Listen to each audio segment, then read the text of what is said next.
Today is February 6, 2024, and this is the City Council for the City of Cupertino. It's 6:45 p.m. and we are ready to start. If you can stand up, please do so, and we'll do the Pledge of Allegiance. I pledge allegiance to the flag of the United States of America and to the republic for which it stands, one nation, under God, indivisible, with liberty and justice for all.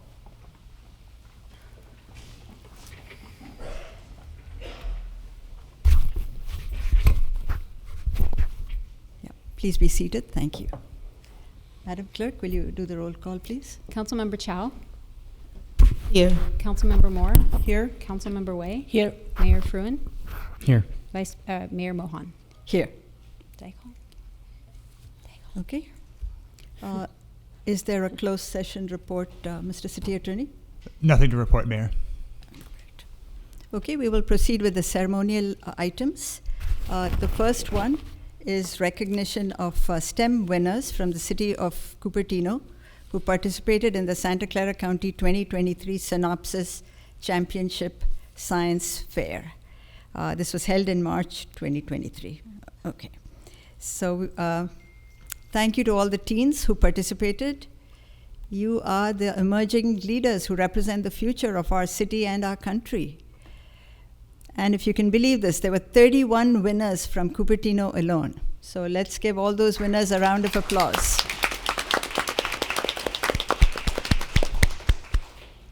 And I don't think any other city beat us, so we probably need another round of applause for our city. And now I'd like to invite the Santa Clara Valley Science and Engineering Fair Association representative, Alina Chowdhury, to the stage, along with all our council members. Ms. Chowdhury, would you please introduce yourself?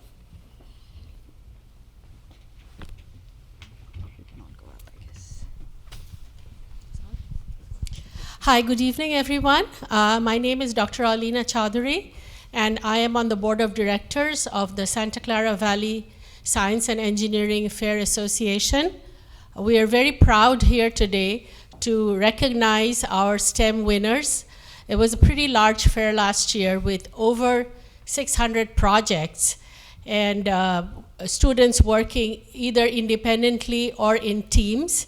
And obviously they have done an excellent job. Those of you who are here are, we're very proud of your achievements to have gone above and beyond your school curriculum and extend yourself in doing these research projects and have come here. Honestly, when we go through the presentations in the fair, it's over graduate student school level. It's amazing. Some of the titles, I think the judges with all their PhDs have a hard time deciding which is going to be the first, second, or honorable mention. So it makes the judges' job very hard when you guys do such an excellent job. So we're very proud of you. Thank you.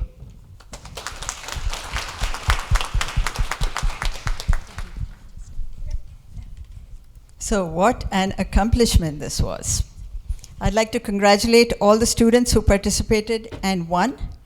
And we could not present you with a certificate tonight, but the certificates are ready to go, and we'll give it to you, Dr. Chowdhury, to give to your students. Let's take a group photo, and if all the winners could come up on the stage, we could all have the pleasure of getting a picture with you.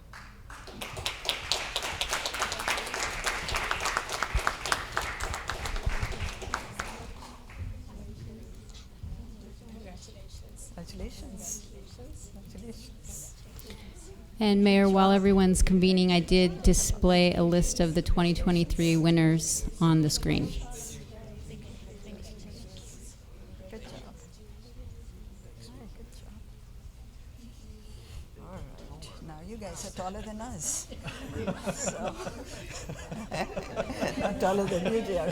So we'll probably hang on one second. We'll probably you can go in front of me. let's go in front. Let's get all the council members in front.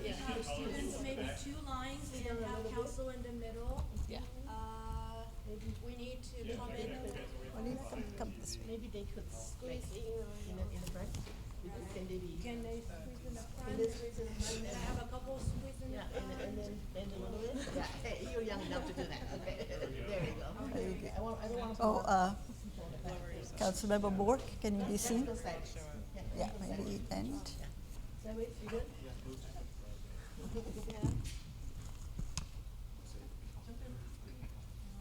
Can you see everyone? Can you see everyone?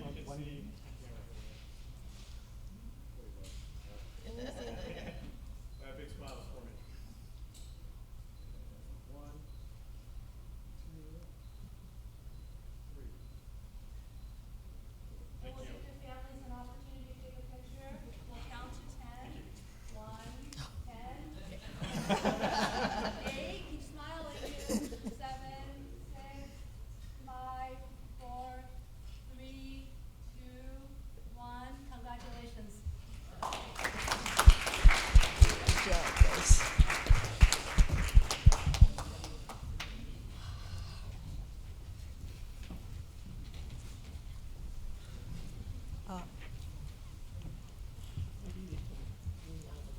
Madam Clerk, are you?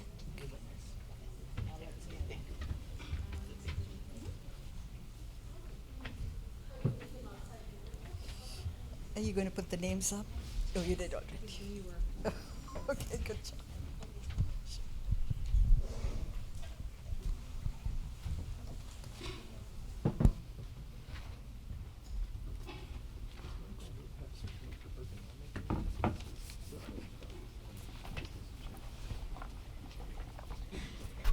Second.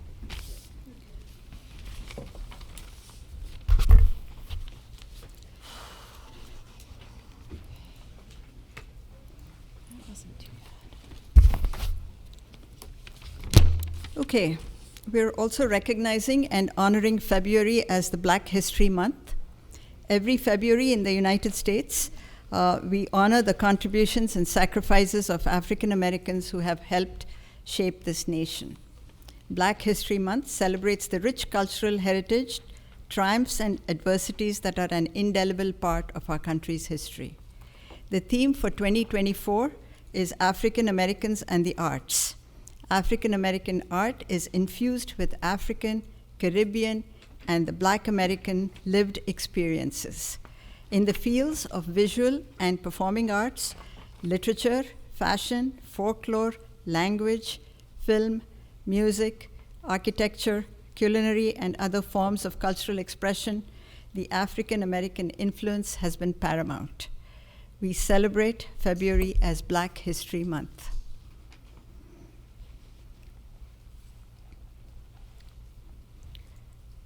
I want to take a moment to remember a longtime resident and former mayor, Phil Johnson, who recently passed away. It is a somber moment for all of us as we think of him. We will be adjourning today's council meeting in his honor. Phil Johnson served on the city council for several years in the 1980s and was mayor in 1984 and 1985. During that time, Mr. Johnson helped improve the city with his support of the Civic Center expansion project, the new Cupertino Library, and the design and construction of the Cupertino Community Center. During his tenure, the transportation corridor for California State Route 85 through Cupertino, as well as the site modifications for Cupertino City Hall, were approved. Beyond his accomplishments on the City Council, Phil Johnson's commitment to the city of Cupertino included serving on the Planning Commission and the Architectural Site and Control Commission. He was also president of the Cupertino Rotary Club in 2006. Tonight, we are privileged to have the Johnson family with us here as we reflect on Mr. Johnson's legacy and his dedication to the Cupertino community. Let us collectively remember and celebrate Phil Johnson. May his spirit forever reside in the heart of our city.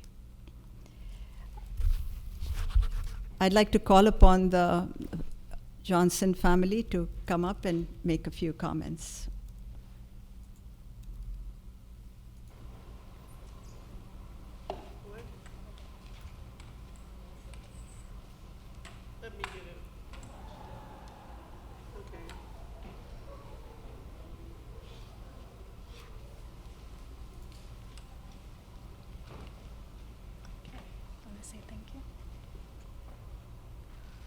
Good evening. I am Patsy Johnson. I am the wife of the late Mayor Philip Johnson. This is his mom, Barbara Johnson. So we're here to say thank you, Mayor and the rest of the City Council members. Thank you for recognizing Philip's work and dedication for this city. He really loved this city so much. And may his contributions inspire others, especially the younger generations. Thank you. I want to say thank you. Okay. Well, we moved to the Santa Clara Valley when Philip was going to start high school. So he started Peterson High School, and right in the area. He was he always wanted to travel a lot, and he did traveling. Of course, you work and you see people from all over the world in this valley. I was from San Francisco and hadn't been down here, but when we did come down, it was all orchards.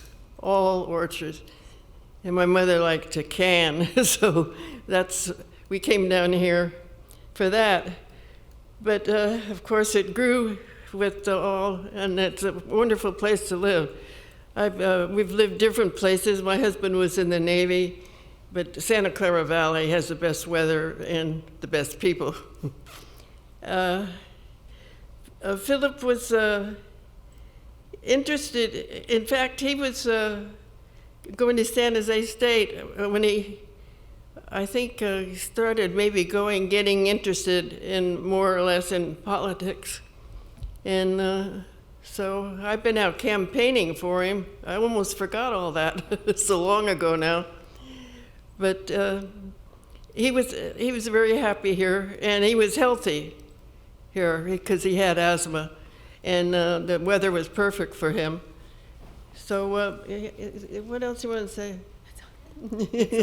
Anything else you want to know about him? We're good. Thank you. Huh? No. We're good. Thank you. Thank you for coming, Veer.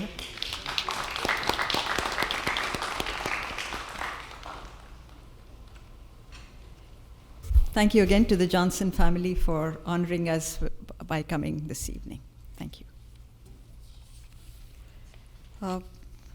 Moving on in the agenda, postponements and orders of the day. Any postponements? No postponements, Mayor. Say that again? Oh, sorry. Oh, hang on. Councilmember Wei, you have something to say? Yes, I would like to move with postpoint number 11, the cessation of hybrid commission and committee meetings. I've read so many community outputs, and I believe that our staff should go back and look at their time schedules and come back with a plan that they could accommodate our committee's input. So I would like to move that we postpone number 11 to the next meeting for staff to have plenty of time to come back with a better plan so that we can communicate with our residents. Okay, Councilmember Chow. I would rather we have a chance to provide input, take this as a study session so that staff can come back with a proposal with council input. Thank you.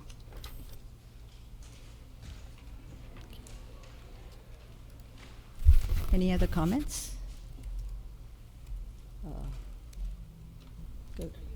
Mayor, would you like to request a second for the motion? So the motion is which? No, I'm not seconding it. I'm sorry. I'm Right, not right, seconding it. Right, so- we understand. I just was so wondering. we should have a second first. then- I was wondering if anybody would second the motion to I understand it, a motion to table item 11 and continue it to the next meeting. Councilmember Moore? I will second that. And we would have time to send in emails to the city staff regarding our concerns. Councilmember Wei? Is time for discussion? That is not a debatable motion. It's time to vote. So we have to vote.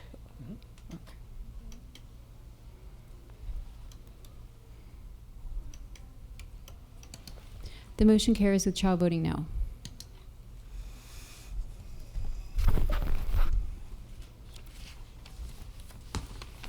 Okay.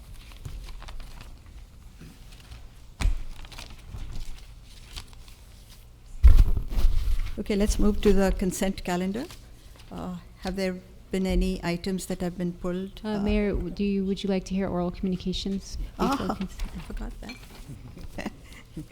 Okay, I missed the oral communication section. So we're doing oral communications now. So if there's anyone who wishes to speak on a matter within the jurisdiction of the council but not on the agenda for discussion, please do so now. You will be limited to 3 minutes. Mayor, I have 8 speaker cards in hand to request to speak in Community Hall, and I see 3 hands raised on Zoom. Just to let you know, that will take us beyond 30 minutes. So I'll go ahead and read the first 3 cards. Can you repeat that? The amount of time that we have allocated for the number of speaker cards received, it exceeds 30 minutes. So if you would like, the council wishes, it could be continued to the end of the meeting under the second agenda portion called Oral Communications Continued. Or if the council wishes to hear all the comments now, then. Could we limit it to? So the clerk or I could let you know when we get to the 30-minute limit, and council can decide whether it wants to continue the discussion till the end of the meeting. Okay. So we will stop the oral comments at the end of 30 minutes, and we'll make a decision as to whether to continue it later, or see what other course of action there is. Okay, and just a reminder, anyone wishing to speak under oral communications, please submit a speaker card or raise your hand on Zoom in the next 9 minutes. Our first 3 speakers will be Jennifer Griffin, Brooke Ezett, and Hemet Bush. Welcome, Jennifer.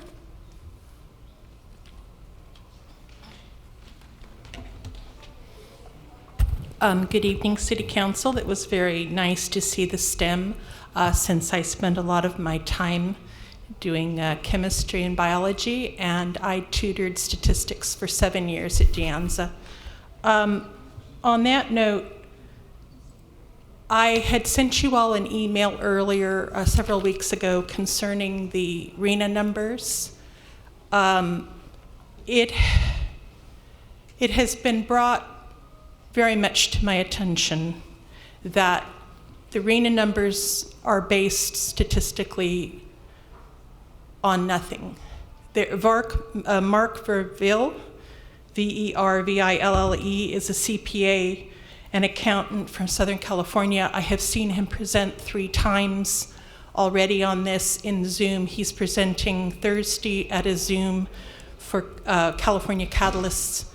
And he has said repeatedly that these numbers are magic numbers. They're not based on anything. My nephew tutored statistics for 15 years. My husband has a master's degree in statistics, and I have repeatedly used statistics in my biochemistry, chemistry, and my programming career. It has been brought to me that these numbers are wrong. My husband he was actually around when I was going through some of the Zooms, so for the last 2 years, he has said the numbers are wrong. When that happens, when you have bad data, it is the scientific method that you abandon the data immediately, ascertain what went wrong, and start over again. We are at the point now where we have to start over again. There is no reason to give out STEM certificates if we in this state are violating the first law of practical scientific analysis. The data is bad. It is time to start over. HCD has to acknowledge this and begin again. The housing element at this point has not been halted. It has been brought repeatedly to HCD's attention, even by one of the gentlemen that belongs to Community Catalysts. They say we are not stopping. That leads to me have a great deal of consultation about why these numbers are even being used. If they will not stop, then it leads me to believe that they are trying to deceive the public. The governor knows the numbers are bad. He has 4 children who are learning math in school. We have to Jennifer. stop That is and your time. start over. They're Thank you, your wrong. time. Thank you. Okay, and next we have Brooke Ezett, followed by Hemant Bush. Hi. Brooke good- Ezett is actually good- next. Good evening, Council Ms. member. Hemant, Brooke Ezett is actually, oh, okay. Go ahead. Sorry about that. Go ahead. I'll take two seconds more. Yeah. So today I just wanted to, as a Cupertino resident, I want to bring up one potential change in in how we view the policy for field use. I think overall we did a pilot for using one Sunday for library being the only field for cricket. Excuse me, Hemant, just a second. Is this... Excuse me, is this okay? related to one of the item on the agenda? No, it's oral communication, just general oral communication. Okay, go ahead, please. Is that okay? Okay. Yeah. 8 seconds more. So, no, it'll be fine. So, I think my purpose today is to request that, yes, we did one Sunday pilot and it's been successful from city staff that I heard. There has not been any complaint, and I think a couple of neighbors are here who will talk also. So, we'd like to at least request to increase to at least 2 Sundays instead of one, and I think utilization is still won't be more than 20% of total utilization time. Plus, it will give additional fees, and I think even in general, before we raise the fees and all, we need to look into utilization of our fields. What percent are we using, and how much more can we use to bring in more fees and more people to Cupertino? So that's, I think, what I just wanted to bring up, because I saw one of the agenda item where it's certain things about raising the fees is being talked, and I just wanted to bring up this point about increasing the utilization and requesting council to look into adding more Sundays in the policy. So, thank you. Thank you, Hemant. Next we have Brooke Ezett, followed by Prabhu K, followed by Rinki.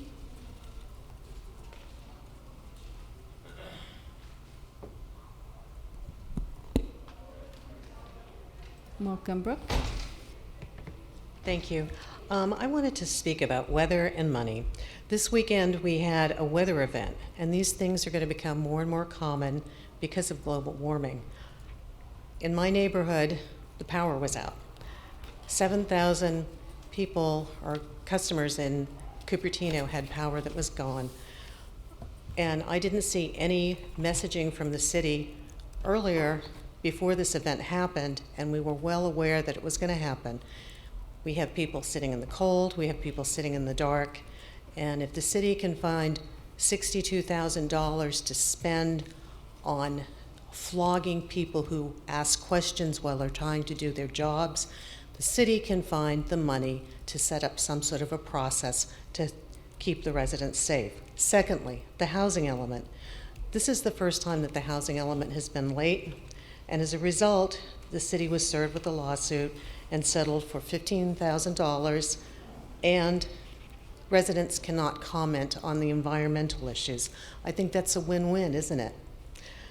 And finally, instead of studying everything, why don't you turn the responsibility of making decisions over to the staff? We've earmarked $170,000 to figure out if private housing should be put on public property. It shouldn't. Public land is public land. It is not a resource to be divvied up by the council to friends and donors. Thank you. Thank you, Brooke. Next we have Prabhu K, followed by Rinki, followed by Srividya Sundarasan. Welcome, Prabhu. Hey, hi. My name is Prabhu Kutiyam. This is my first time speaking here. Thanks for doing all the work that you guys do here. So I've been a 9-year Cupertino resident. I have 2 young children. They both are into sports, so they do learn cricket at a local academy here. They practice, they get training during the weekdays, but then they need more game time, right? I mean, and that comes into like, can we get youth sports to be allowed to use library field during Sundays as well? So right now, I think there was another member who indicated that there is only one Sundays that we can use. So I'm basically requesting again to consider increasing the field usage of the library cricket field to maybe all Sundays or maybe like 2 to 3 Sundays a month. That'll greatly improve youth sports. And then, I mean, with such a great weather that we have here, I mean, it'll be a crime not to let the youth play more. I mean, when it's sunny and nice outside. So I think that'll be my short request to the team. Thank you. Thank you, Prabhu. Next we have Rinki, followed by Srividya, followed by Srikantan Nagarajan. Hi, my name is Rinki Gupta. This is my first time here, and I welcome the opportunity to speak to you all. I moved from Chicago only 2 years ago, and the reason we moved to Cupertino was because of the excellent extracurricular activities that are afforded to my daughter. We are a very passionate cricket family, and in Chicago there is literally no cricket. And we selected Cupertino because it has a very good support for cricket. And compared to I just want to, I guess, continue on and ask for support to increase the field time usage for this sport. There are many girls who've started playing cricket, and if we could have more field time available, I think we will be able to attract more talent. So I'm asking for support to increase the number of weekends we can play and use the library field, because this is the most popular field that the children like. Thank you for your time. Thank you, Rinki. Next we have Srividya Sundarasan, followed by Srikantan Nagarajan, followed by Claudio Bono. Welcome, Srividya. Thank you. Good evening, everyone. First of all, I want to commend our city staff who run a fantastic program at the Cupertino Sports Center, of which I'm a member. They do an amazing job. Some of the names I have are Tim and Colleen, Jenny, Rachel, and I'm sure there are others. And it's a wonderful program that Cupertino residents such as myself benefit a great deal from. And my request to you today is to please continue this operation just like it has been done for the past years. I know there is an issue with balancing the budget, but I'm sure there are very good creative thinking, problem-solving people out here who can come up with a solution that does not intrinsically change the character of our Cupertino Sports Center, which is so unique in all of Bay Area that people come from afar, from Fremont and other places, to this facility, which is amazing. And it's something that we have here, right here in our city. The 2 names that I heard floated to take over operations of the Cupertino Sports Center were Lifetime and YMCA. And I was very upset to hear about this because just recently a lot of my friends and myself had come here to the council to request that we please keep CSC the way it is. The problem is that YMCA has no track record whatsoever of running any of the sports that we currently enjoy at the Cupertino Sports Center. And Lifetime in other places has been a disaster as far as running tennis programs and the hike in the rates of the facilities, which make it really out of reach for a lot of our residents. So please do not go down that path of privatizing our wonderful public facility. This is a one-way street, and once we lose the public ownership, it's never coming back to us. So I request you to kindly reject these ideas and keep it in the public domain, and let's come up with creative solutions on how we can make that happen. Thank you. Thank you, Srividya. Next we have Srikantan Nagarajan, followed by Claudio Bono, followed by Louise S. Thank you. My name is Srikantan Nagarajan. I'm a husband of Srividya and a longtime resident of Cupertino. It's my first time speaking to the council, so I know some of you as we've met in private, but really thank you for the opportunity to speak. I wanted to talk a little bit about some disturbing concerns I have about democracy in our city and solutions for problems with public-private partnerships being discussed. I've heard talks about public school properties, public properties being turned over to private corporations or private entities for either solving our housing problem. And the most recent one that is near and dear to our family is the Cupertino Sports Center, which is a flagship example of a public-run facility. It's a star program in the Bay Area. Every city aspires. It looks upon us about how well the program, which is a public facility. Most tennis, as you know, tennis is like considered a very elite club-like atmosphere. Cupertino Sports Center demonstrates how we can democratize this, and the people who run this, the public servants, the staff members, are amazing. It's completely democratic, open, and it's something that we should be proud of. It's a solution. We should not turn it into a problem and trying to think that public-private partnerships could solve this. And the solution, I've heard that people are talking about maybe expanding lifetime. That experiment has been tried in Sunnyvale, and you know what? Sunnyvale people who play tennis, they all moved to Cupertino, and they're all because they want to play tennis in a place that's affordable, that's democratic. And we have to remember that lifetime when you privatize it and turn it to them, they will increase the fees, and that revenue might not even come. There's issues about revenues that I completely don't understand about how it's done. I understand there's a budget issue, but I don't think the democratic solution for this is public-private partnerships. Thank you. Thank you, Srikantan. Next we have Claudio Bono, followed by Luis Sidati, followed by Jean Bedorg. Hi, good evening. Welcome, Claudio Claudio. Bono here, Cupertino resident. Good evening, Mayor Mohan, Vice Mayor Fruin, council members, city manager, city attorney, and Madam Clerk. I'm here to actually follow up on the staff presentation in regards to the TOT taxes. I felt that my explanation was probably not enough back then, but I just wanted to give you information regarding to the staff that mentioned that increasing the TOT taxes from 12 to 15% would generate about $10 million for the city of Cupertino. I know we are in deficit and we know we need revenue, but it just happens that I am a Cupertino resident and I'm the only Cupertino resident that manage hotels here in Cupertino. I don't want to give my age, but I've been doing this and I calculated about 36 years ago. Let's say I was born 37 years ago. Anyway, so the key word here in that what the staff forgot to mention is occupancy. Our tax bracket is 12%, San Francisco is 14. So if we raise from 12 to 14, let me be clear, we're going to lose occupancy and we're going to lose tremendous amount of TOT taxes. So we're not New York, we're not Miami, and I worked there for 15 years on Ocean Drive. I worked in London, I worked in Brussels and Paris. We're none of those cities.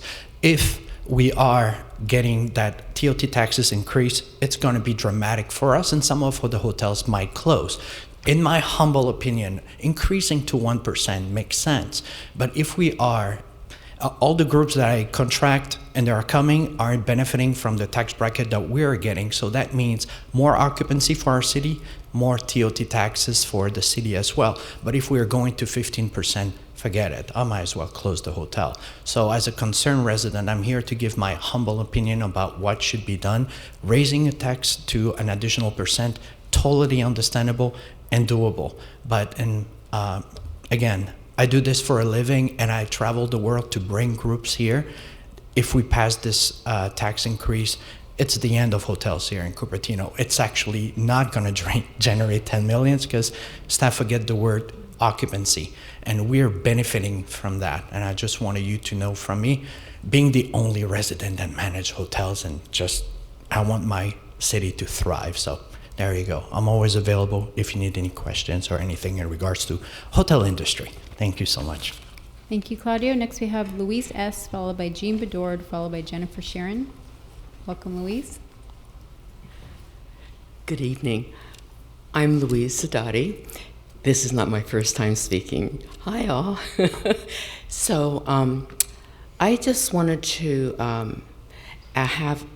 place a gentle request to council that with all the budget deficit that we have run into, is really sad.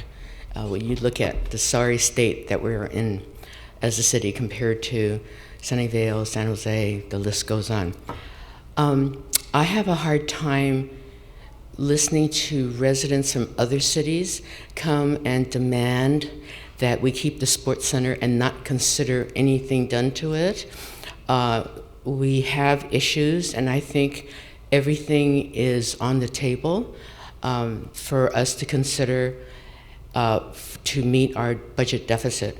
So this is just a gentle request from a tax-paying Cupertino resident that it's really hard to hear people say they're coming over from Sunnyvale because our rates at the sports center are so wonderful, and it's totally, they're totally not open to any options because they want what they want, and it's so affordable for them. But we need to think about the greater good for our city. And I would like to see Cupertino get back on its feet and be in a fiscally positive state. So nothing should be shouted, should be not considered from non-residents. I really think we right now as residents are having to look at everything. So thank you for all the work that you do. I know that a lot of people are pretty adamant, but I make this request and ask for your full consideration. Thank you. Thank you, Louise. Next we have Jean Bedord, followed by Jennifer Sharon. And then we will move to the Zoom speakers. Welcome, Jean.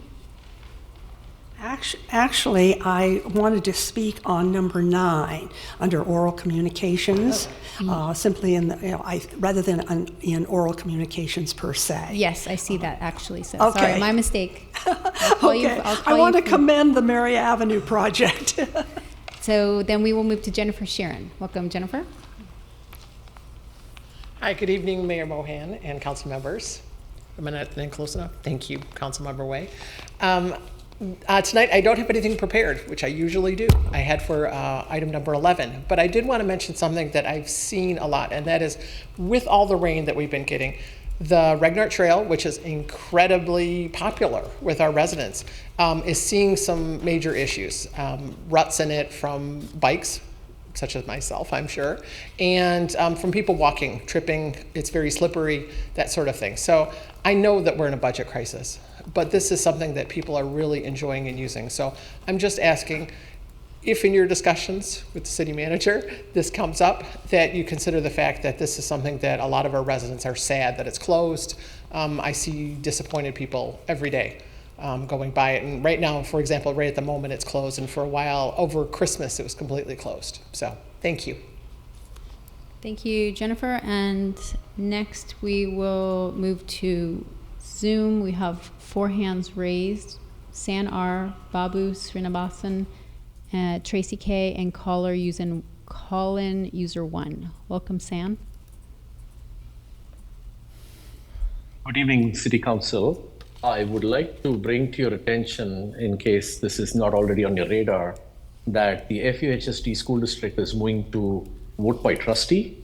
And during the board meetings of FUHSD, as well as the CTAD meetings, there is a sizable presence of Sunnyvale residents, including Sunnyvale City Council members and ex-mayors, that are advocating for the reopening of a school in North Sunnyvale. And as we know, it is a zero-sum game. Opening a new school in FUHSD under budget constraints will mean a school has to be closed, which puts Monta Vista, Cupertino High, or Lynbrook High at risk. Every FUHSD board meeting, there is presence of council members from Sunnyvale. I would like to make sure that you all are aware of this. And our first preference would be to postpone the vote by trustee, the move to vote by trustee to maintain vote by at large until more equitable noticing has occurred to the public and outreach has occurred, and then maybe consider this for 2026. So I want to make sure that you're aware and you're engaged on this and you're participating actively in the process, giving your input. And I would actually like for all of you to attend the board meetings like the Sunnyvale Council members are and speak on behalf of Cupertino, and want to make sure that's on your radar. The second thing I want to echo is the comments of Sri Kantan and Sri Vidya from earlier on. Our Parks and Rec is really the highlight of city staff. It's the highlight of our city. And I've said this consistently through the year. And nowhere is it better displayed than the Cupertino Sports Center. It is a fantastic job of running that by Colleen Ferris, by Jenny Coverman, by Rachel Sanders, and all of the part-time staff that run the place. As you may be aware, the city pays 100% of the payroll for contractors, but only retains 35% of the revenue, and 65% of the revenue is taken by Lifetime. The programs are marketed to the Parks and Rec flyers and materials. Registrations used to be run by the city, and the city oversees the contractors. The only thing that Lifetime does is basically brings them all together under one umbrella and takes 65% of revenues. I urge you to let the city fully run the program, just like they do at the senior center and at the golf course. It is not difficult to get contractors for coaching, and we can advise and assist in recruiting and interviewing coaches. So please consider having a wholly operated sports center under the fantastic leadership of Rachel Sanders. And let's not give 65% of our revenues away to Lifetime for doing nothing. All tennis players know that Lifetime is the worst tennis program. And it's an open secret. You pay a lifetime of fees and you'll still not learn tennis. So please, let's recoup that beautiful court space. Thank you.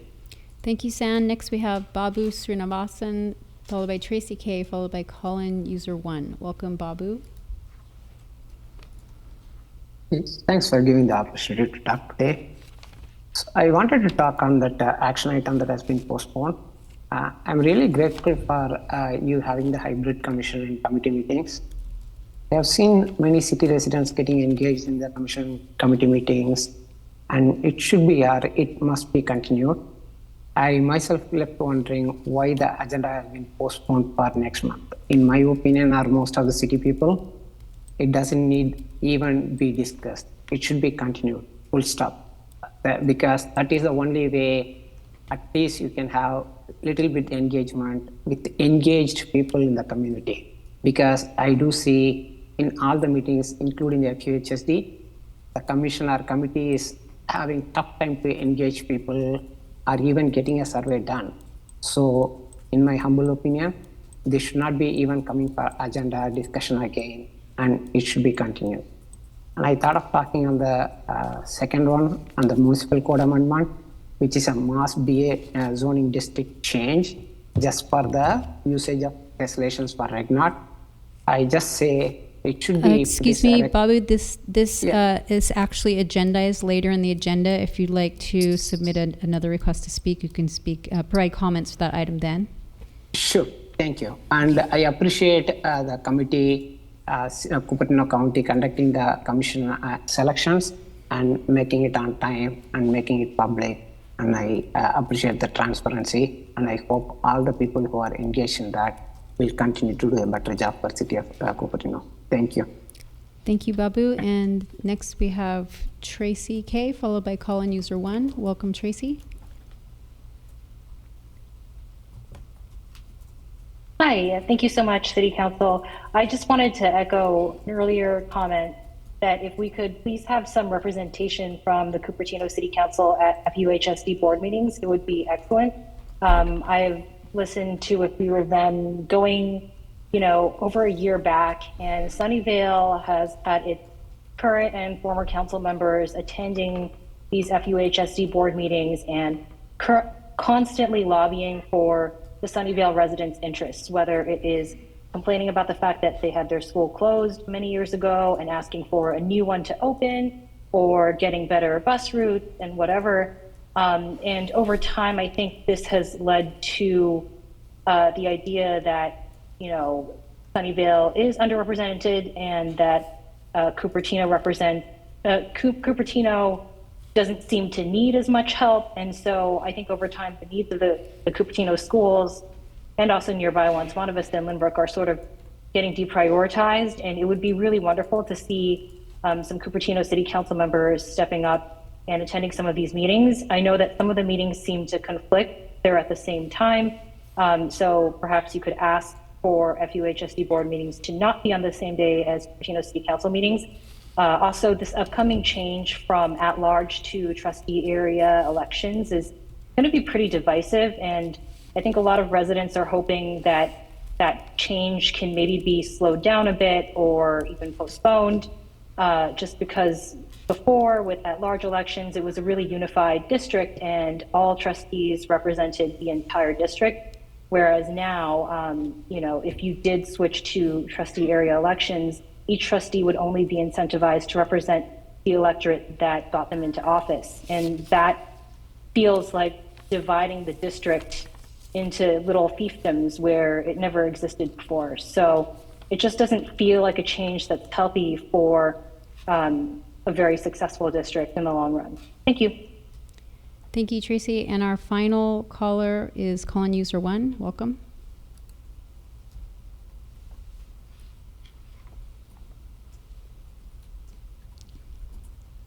Hello, dear council members and guests.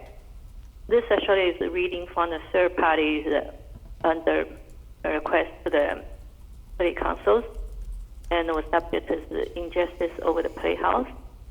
And dear council, please help this single mom facing the loss of the playhouse and the belongings twice. The situation is already profoundly distressing, and due to the fact it was designed and built by the professionals in the code in the building field, and also was only 90-some square foot and 12 feet high, and you can see from the street, and no direct neighbor issues for the auto code.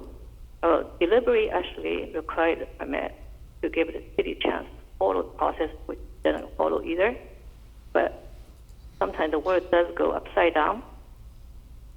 I urge you to consider the emotional and the financial impact this matter had on the family, and the very young and very elder, and no money for the renovated house, and only to patch the leak part of this part of the year right now.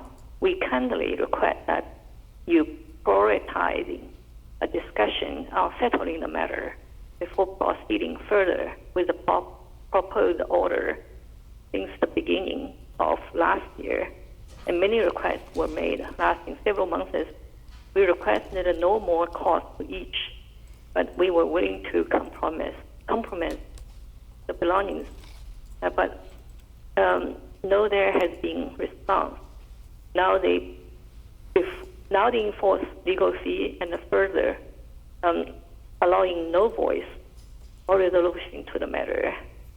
It is most disheartening that we must to remind all parties of the city's commitment to humanity and justice, and which would entail the exclusion of legal fees and further retaliations. Refer to the matters we talked before. Thank you. Thank you. And Mayor, actually, the public comments were concluded in the 30 minutes, so I jumped the gun a little. Excellent. Thank you. Okay, moving on to the consent calendar. Are there any items that have been pulled from consent, Madam City Manager? Yes, Mayor. Councilmember Chow has pulled 7, 8, and 9.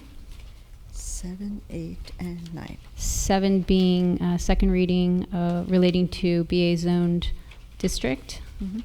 8, second reading relating to accessory dwelling units, and 9 relating to exclusive negotiation agreement. Okay, so we'll debate these 3 items after the action calendar. Is there a motion to approve the consent calendar? Mayor? For the yes. Would you like to take public comment on items 3 through 6 and Yes. 10? Okay, let's take public comments for consent items that were not pulled from the calendar a few minutes ago. Are there any comments for 3, 4, 5, 6, and 10?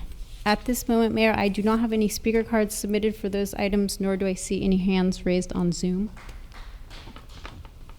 Okay, Councilmember Moore, you had a comment? Yes, I'm just curious about the addition of item 3 and item 5. It has not, I'm sorry, item 6, 3 and 6. It hasn't been our standard practice to have these closed session items, and I was wondering what the reason is for this addition. I can speak to that. So typically, if the closed session is included in one of our meeting agendas, it occurs before our regular council meeting, then I would just include it in that set of minutes. However, if it's held separately on a separate date, then I usually do include a set of closed session minutes for that meeting. Great, thank you. Okay, no comments for the consent items, right? No, Mayor. Okay, great. Okay, and we'll hear 7, 8, and 9 after the action calendar. So, moving on. Do we need a motion to? Yes. Oh, Councilmember Wei.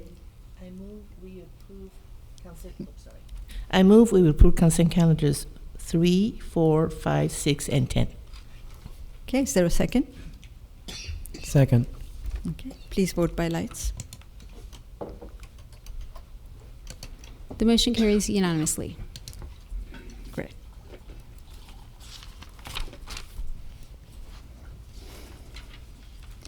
Okay, there are no public hearings, so we're down to the action calendar.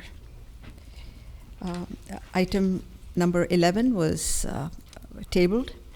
So we move on to item number 12, which is the cost allocation plan, user fee study, and cost recovery policy. Is there a staff report, Madam City Manager? Yes, Mayor. Thank you. While the team is setting up, Mayor, thank you for taking the time and council for hearing us. This will be our repeated effort to bring the budgetary related matters to council and the members of public to review. We've gone through a series of exercise, and today we'll be focusing on a user fee study that has been conducted by the consultant matrix. So the presentation will be opened by Administrative Service Director Christina Alfaro, followed by the Budget Manager Jonathan, and then turn it over to, Finance Manager Jonathan, thank you, and then turn it over to our great consultant Courtney to walk us through the analysis, and we'll bring back the presentation to council for the next step. Christina, thank you. So as we're loading the presentation here, I'll just get started. Jonathan will be loading up soon the road to budget adoption. So that's kind of our roadmap to how we get to budget fiscal year 24-25 adoption. Today we're at the fee study. So as you may recall, most of our focus really up to date had been related to expenditure reductions. We did, however, bring revenue tax measures before council in December, and we'll be bringing that item back later this month as well. The fee study is another component on the revenue side that we had discussed would be coming to council. So I want to be clear that this evening we will not be asking you to approve any fee increases. We're simply asking that you review the fee study and the cost allocation plan, receive those reports, and we'll be back to council in April based on the feedback we received this evening to bring proposed fee increases before council. In addition to that, and this evening we'll go over some of the different components of a potential cost recovery policy. There you go, I just saw it. So just next slide, Jonathan. And you'll see the roadmap. So as you can see, we're in the white box with the red border. Coming up in February, we still have a community budget meeting. As I mentioned, we'll be bringing the revenue tax measures back to council. We have made some updates to the roadmap. So just really briefly, the CIP update was supposed to come with our mid-year budget report. That will be coming as its own item now in March. So you'll see that change listed there. And other than that, we're pretty much on track and on schedule from when we first presented this back in October. So with that, I will hand it over to Finance Manager Jonathan Orozco to take you through a little bit of brief history before and some policy components before handing it off to our consultant. Thank you.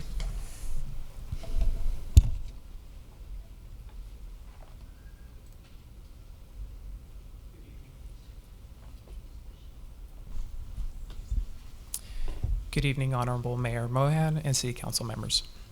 The city contracted with Matrix Consulting last year to conduct the cost allocation plan and the user fee study. Shortly, Courtney will provide a more detailed description of the plan and the study, but the general purpose of the two is to establish the maximum amount that the city can charge for services. With the previously completed cost allocation plan and study occurring in 2016, the city has maintained a 7-year cycle. Between the two studies, the city has adopted updated fees by adjusting for CPI and total compensation changes, or maintain the same rate per state regulated limits or per city or council direction.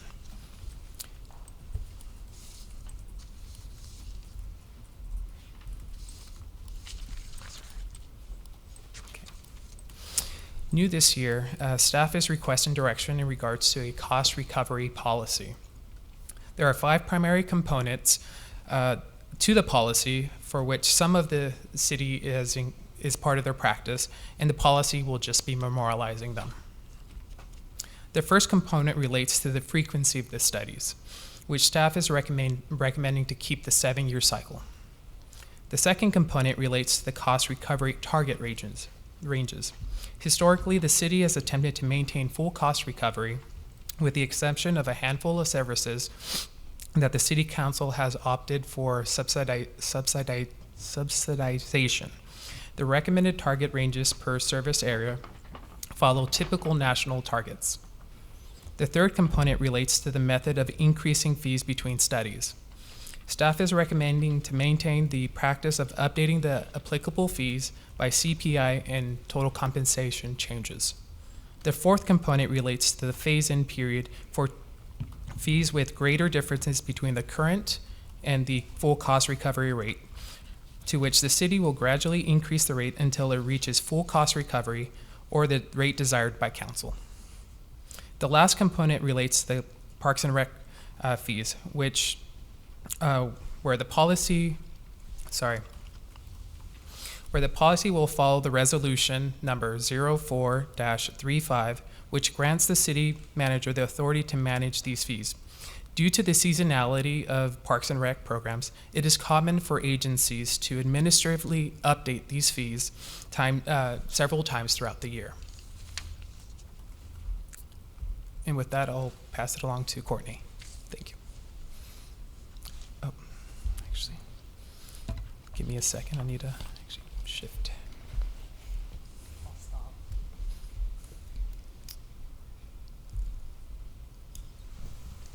Did I turn it on? Yes. Okay. Passed the first test. Good evening, Madam Mayor, members of the council. My name is Courtney Ramos, and I'm here on behalf of Matrix Consulting Group.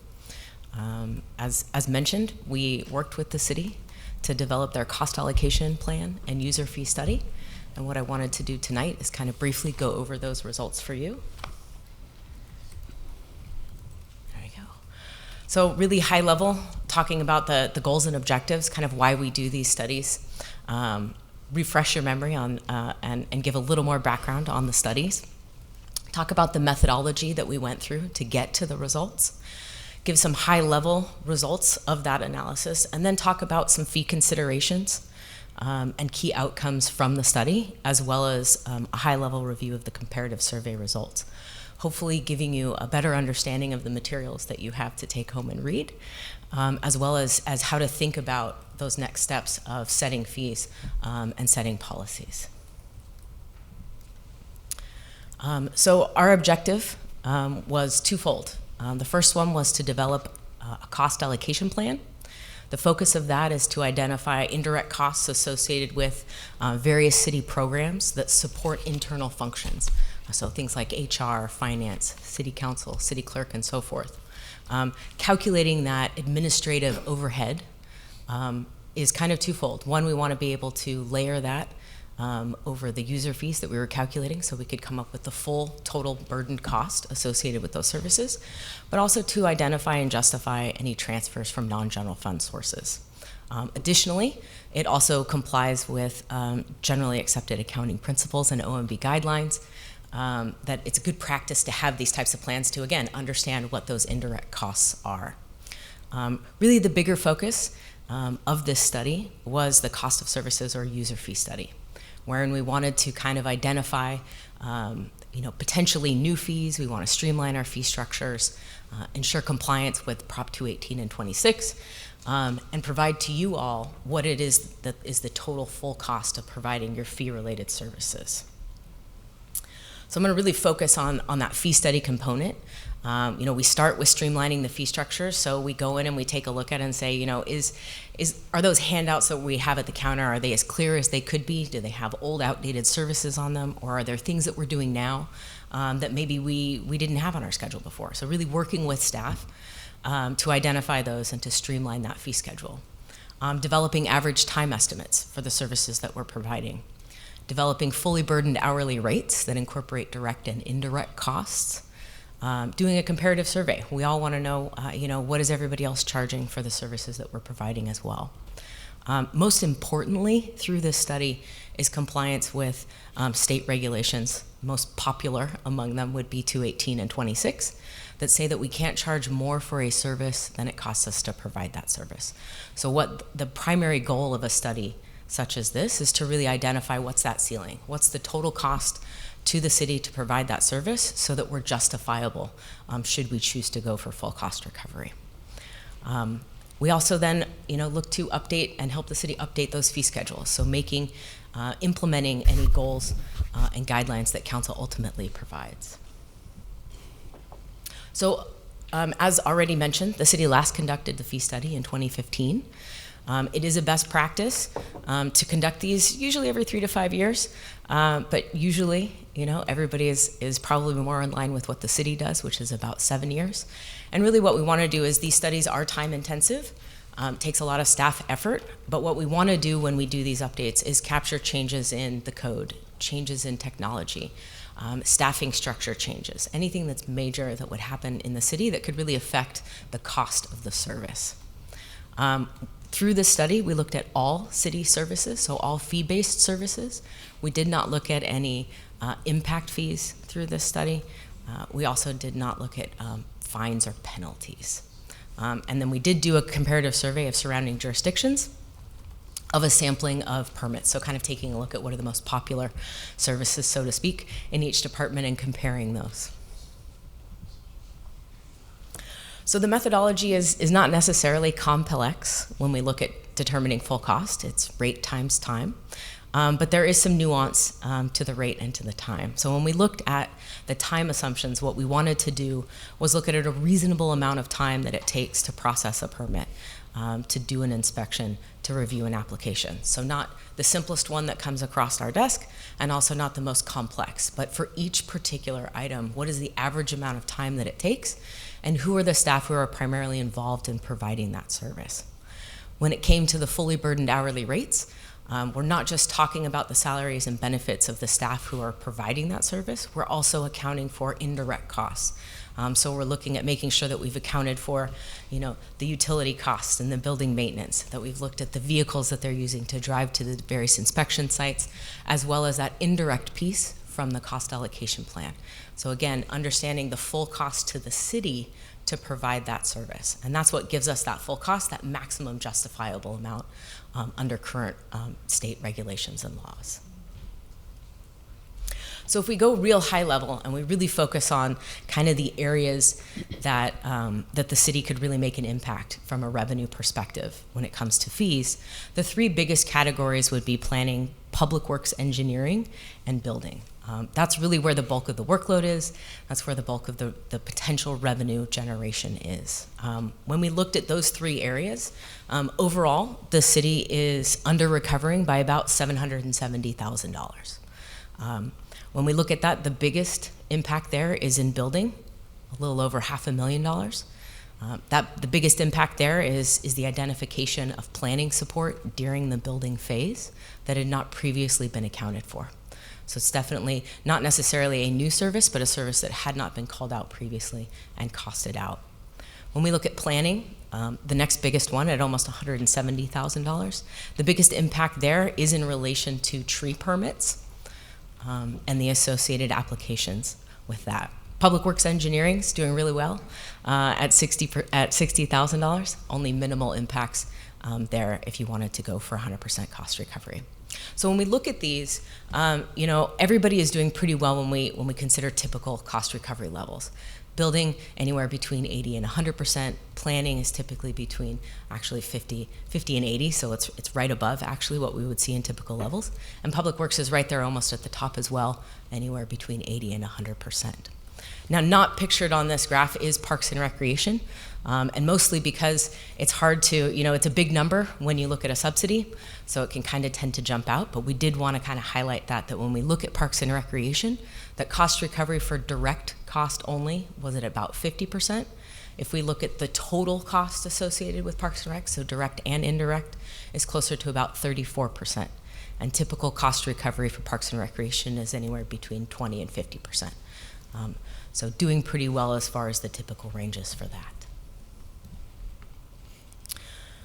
So now that you kind of have that high level results and the reports in front of you do have the per unit results for each of those applications, I think it's really important now to think about, as you're looking to set policies and directives for those fees, some considerations. So the first is kind of, you know, how do we look at fees high level? And some of that is what fees should have a higher level of cost recovery, right?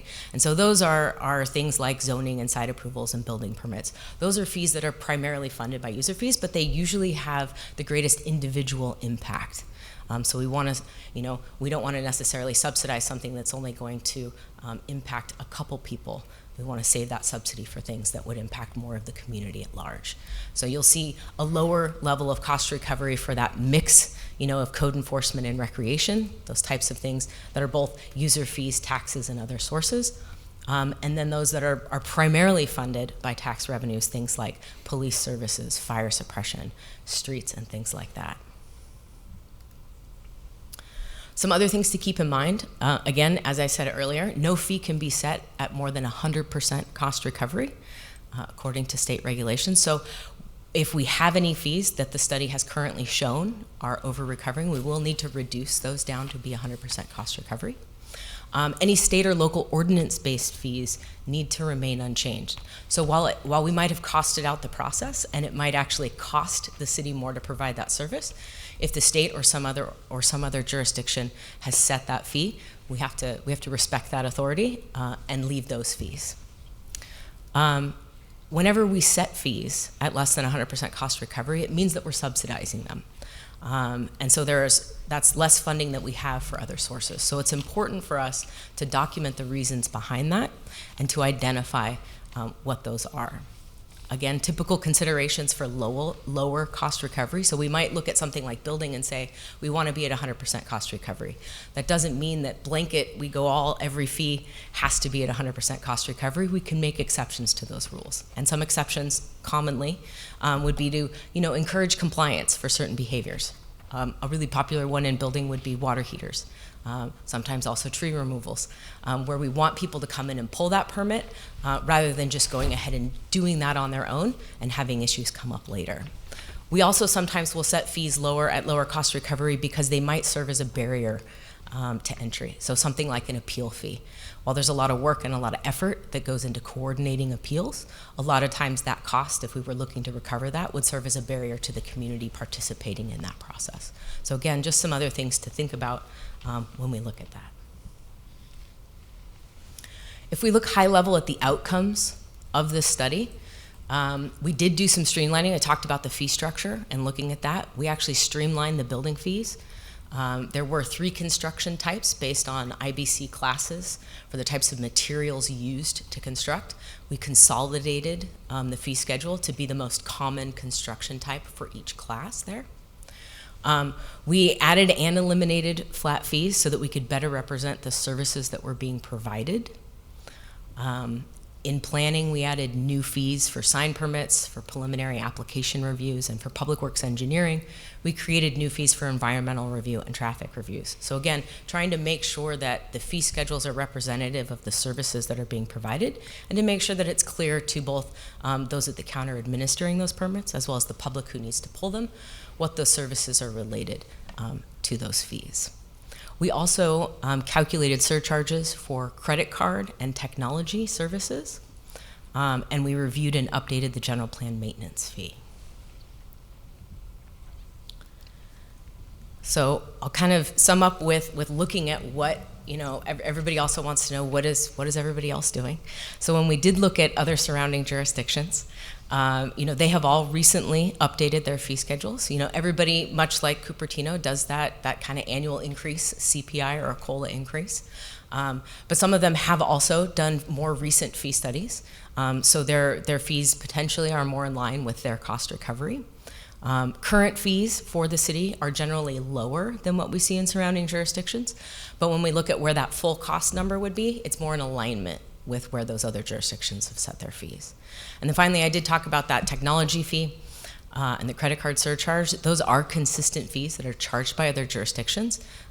So it's something that could be implemented and would be in line with what you see in other local jurisdictions. And with that, I will turn it back over to Jonathan.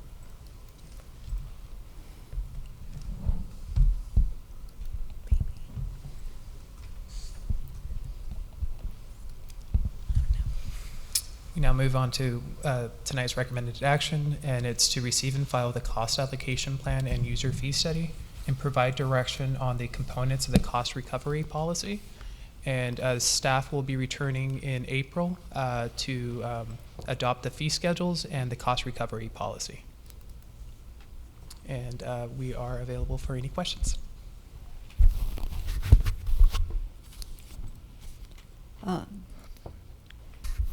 Okay. Any council comments for the staff and the consultant? Councilmember Chow. So the last study was done, what's the date of the council agenda where I can find it? If you have that. We can pull that for you. I don't have that readily that's available. Fine. Yeah. And then the numbers that's in the current study, since we had COVID in the past few years, so I wonder, did you put the number from one specific year, the cost and revenue, or is it the average of the past 7 years? How do you take into the consideration of the impact of COVID when some have a lower level of uses? So for the cost of service, we looked at 23-24 budgeted expenditures. So we need to use the current cost associated with departments and programs. When we looked at kind of calculating that revenue generation, we did use 22-23 workload.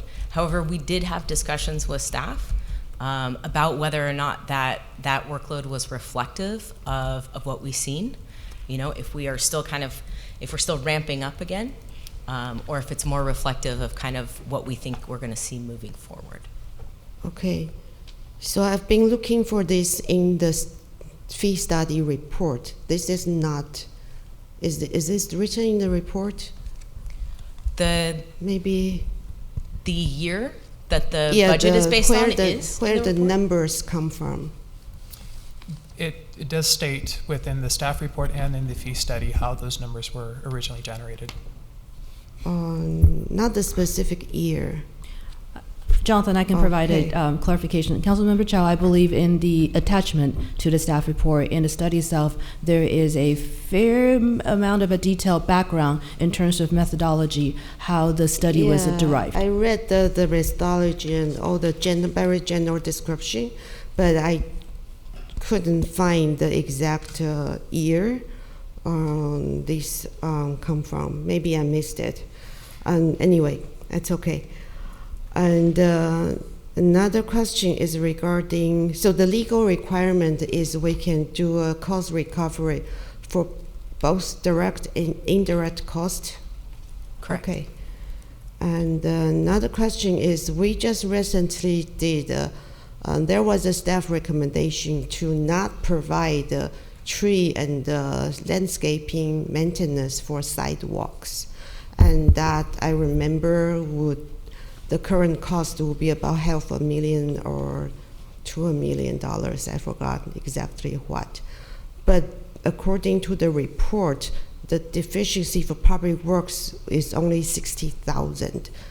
So does that not cover the sidewalk maintenance? I'll take that question. So that's a great question. So it's something that we talked about in all of the prep sessions, that we should probably highlight that this is the Public Works Engineering Division fees. It's not the Public Works CIP portion or any other outside this engineering division that covers for the privately developed projects.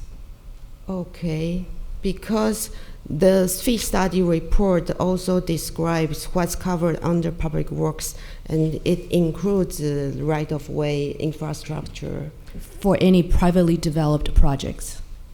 For privately, okay, so then, okay. And this calculation only focuses on the engineering division of the Public Works Department, not anything else.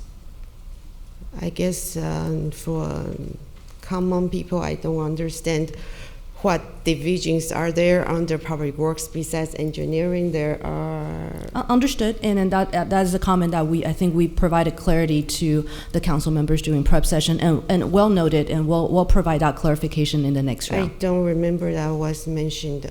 Thank you. Okay, any other comments? Vice Mayor Fruin?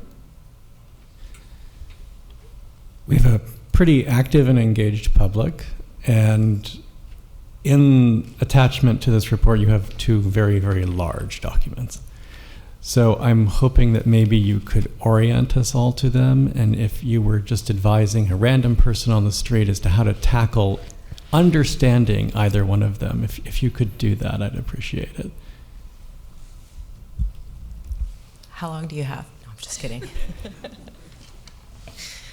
I would say that the cost allocation plan, which is the thicker, longer document, I would say to focus on the executive summary of that, because it really talks about why you would do the study, and it talks about the methodology associated with it. The purpose of that document is numbers. It's to crunch numbers and determine indirect cost. I think as a member of the public, the more important document to review, I would say, would be the user fee study. And I think that looking at each individual section will give you a good idea of the fee-related services that are provided by each department covered. It'll also outline the current fee, that total cost that we've calculated, and the deficit or the surplus associated with those services. As well as kind of talking about workload and revenue impacts, and how that comes into play. But I think that's the more important document, especially, like I said, the cost plan is more, it's more routine, and it's more high level, and meant to be as that backup documentation, whereas the fee study is something that I think is much more easily digestible for the public if you're not a finance nerd. Any particular tips and tricks that you would offer for interpreting it? Or things you think would be best to highlight? I think the highlight would be kind of the high level overarching understanding of the numbers. But I think the purpose of the fee study is a factually based document. So it's meant to kind of just say, to document this is what your costs are, and this is the difference. And looking at that, I think it's important to remember that each one of these items, and there are several of them in there, impact different communities and different members of the public in their own way. And that while we might really want to go for full cost recovery, to just remember that there are other reasons to put in there, but also that this is a tool and that it's not meant to say you need to go to 100% tomorrow, that you have options for how to get there. And that's really, I think, the important part of that is that discussion that comes out of that, of how you get to where you want to be. Okay. With respect to, the fees that we have that are designed around compliance, things like the water heater fees, tree removal permits, etc. Do we have a way of determining sort of where the friction point is, where people stop complying and just do the work without the permit? And I don't think we have anything concrete. I think there's probably the ability to move the needle more because it has been historically kept so low that there's probably more leeway. It's probably been kept at around the same cost for probably a couple of decades. And we know that the appetite to bring that up would be potentially greater than it might have been previously. So I think for something like that, I don't think there's anything concrete. I think if you were talking about tree permits or appeals, I think it would be probably pretty apparent pretty quickly, depending on where you wanted to set that price point, where that tipping point would be. Got it. And do you think that would vary based upon the type of tree? It's less about the type of tree because I think it's more about so it's not like whether it's an oak tree or an elm tree. It's more about whether or not it's a sick or dying tree, whether it's causing an impact to a foundation or something like that. So I think it's more about the situation and the scenario of the tree rather than the type of tree. All right. Thank you. Councilmember Wei. Thank you, Mayor Mohan. So I have a question. The first question is for staff. I think Courtney probably answered that. First, I want to thank Jonathan, Christina, and Courtney for a good prep session. And I really want to thank City Manager Wu for really institutionalized the prep sessions. I really enjoyed it. Okay, and it minimized a lot of questions. So my first question is, you said the fee base is based on 2023-2024 cost that the city. Have we already made a reduction of our, I remember we had a budget session, we reduced 20% across the board, so that's being incorporated in there? I'll take a lead, but Courtney can definitely fill in. So yes, the short answer is yes, and that is the reason why of the fees that we are a lot more close to full cost recovery. That's why when I read the report, I was surprised. I thought we had a bigger difference, but it looks like the difference is not quite that big. And also, it looks like almost every percentage was kind of close to the idea or the more customary percentage. For example, park and recreation, the average is 54%, and we actually think a 45 to 55% would be a good range, right? So, so what I look at this is, it looks like the revenues, if we want to generate more, is more for new charges, like new fees that's coming up. The customary fee we already charge seems to be pretty right on spot. I don't see any room we can charge more. Is that a good statement? I would say generally yes. Obviously, there, that overall cost recovery is based on workload and each individual kind of permits cost recovery. But I would say yes, the biggest way to kind of move that is kind of implementing those new fees. So obviously the easy ones that are similar to other jurisdictions would be the credit card fees and the technology fees. That'll help you put away money specific for those types of services. And then obviously that biggest impact in building would be, making sure that we account for that planning support And it's also important to note that these fees, you know, as you adopt them, that they're forward-looking. So if somebody has a permit in the pipeline right now, it's not going to change anything. It's really once those fees are adopted and they go into effect, that's when it would, when the applicant would actually see the increase to that. Okay, thank you. I have no more questions. Councilmember Moore. Thank you. So when I look online, I see that we have our fee schedule published, and our fee schedule is about 53 pages long. It's like single-spaced, and I tried to make a comparison and track.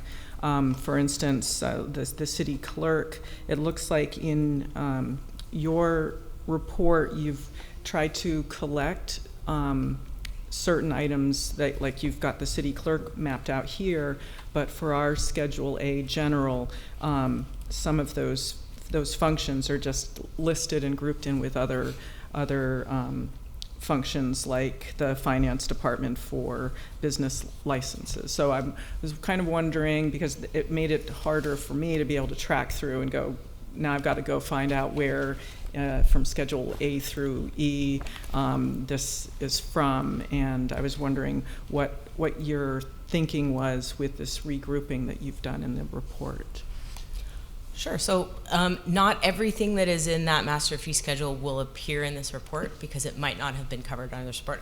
A good example would be the business license, because it's called a business license, but it's actually a tax. So it's not something that we looked at through this study. Because again, it's not a service, it's a tax. So from that perspective, there are some things that you might look in those schedules that would not appear in here. Impact fees would be the same thing.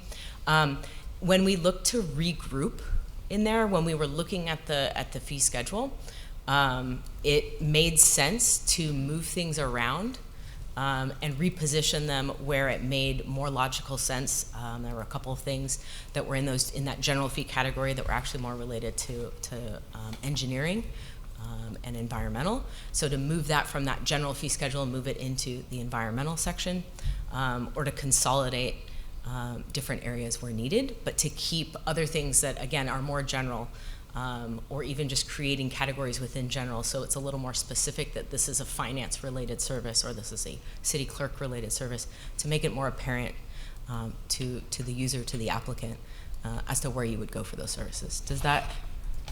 That's a start. So if I take off the business license taxes, I'm down to 52 pages, and I think part of the issue with that is I feel as though I'm missing a number of items. I'll take that question, Courtney. Through the mayor, Councilmember Moore, great question again. So I think as Christina started the presentation, this is really step one to our two-step process to adjust our fees. So Matrix has done a great job trying to provide analysis of where we are with our fees. So today's session is to kind of deliver that report and to provide council and the members of the public of their findings. Once we get feedback from council, then we're going to go back and look at each individual fees and whether or not they need to go up and down, and then we'll be coming back to council for that fee increase adjustment. Okay, so there's more coming, not to worry. Okay, another issue I had was with regards to the Parks and Recreation amounts that you're showing. I then went and compared those to what was in our budget, and for each item they were higher. What you were reporting than what we're showing within our budget, and the cost allocation perhaps is different. So I'm wondering, given those numbers are so different, should we be adjusting our budget because the actual costs are higher, and in some cases what we were showing for revenue was off. For one of them, we were showing $30,000 of revenue in our Parks and Rec budget, but you're showing maybe $1,500. And so I'm wondering if if we need to make some further adjustments based on the refinements that you've provided. I would say we can certainly double check and make sure. I think from the revenue perspective, to make sure that we have the revenue, and also make sure that we are looking at the same place in those reports. And then for the cost, from the budgeting perspective, we did show there were kind of two tables in the report, and the first one shows the direct costs. Those direct costs should tie to the budget document, but the second number, where it's the direct and the indirect cost, those include the cost allocation plan number, as well as maintenance, which is budgeted already in a separate program. I can speak to the cost allocation piece. Most jurisdictions do not budget cost allocation amounts in general fund budgets because it's kind of like taking money out of your right pocket and putting it in your left pocket. But whereas they will budget it in non-general fund sources, right, to show what that indirect cost is. As for changing the way that you budget maintenance, I would leave that up to finance or to Parks and Rec. Okay, thank you. Councilmember Cha. Okay, first I forgot to say thank you for a really good staff report. It's a very good summary of the fee study, but it would be nice if it's clarified that facilities means community hall and other park facilities. Park facilities actually means the McClellan Ranch and Blackberry Farm. So some footnote there would be nice. And also that I looked in the staff report and the fee study again for the stream 2022 and 2023. Nowhere can I find any mention that these are the numbers used for this report came from where. So the city manager it's mentioned in staff report. I hope that it could be clarified to me where it was mentioned after the meeting. That's fine. But the information wasn't there.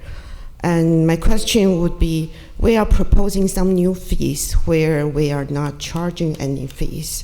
I suppose we would gradually increase them over the years according to the proposed policy. I do wonder, do other cities charge fees for those services that we are proposing that's new? So the primary ones, the technology fee and the credit card fee, those are common, charged by other jurisdictions. When we talk about building and that planning support associated with building during the building phase, that actually is also a common charge that we'll see in other jurisdictions.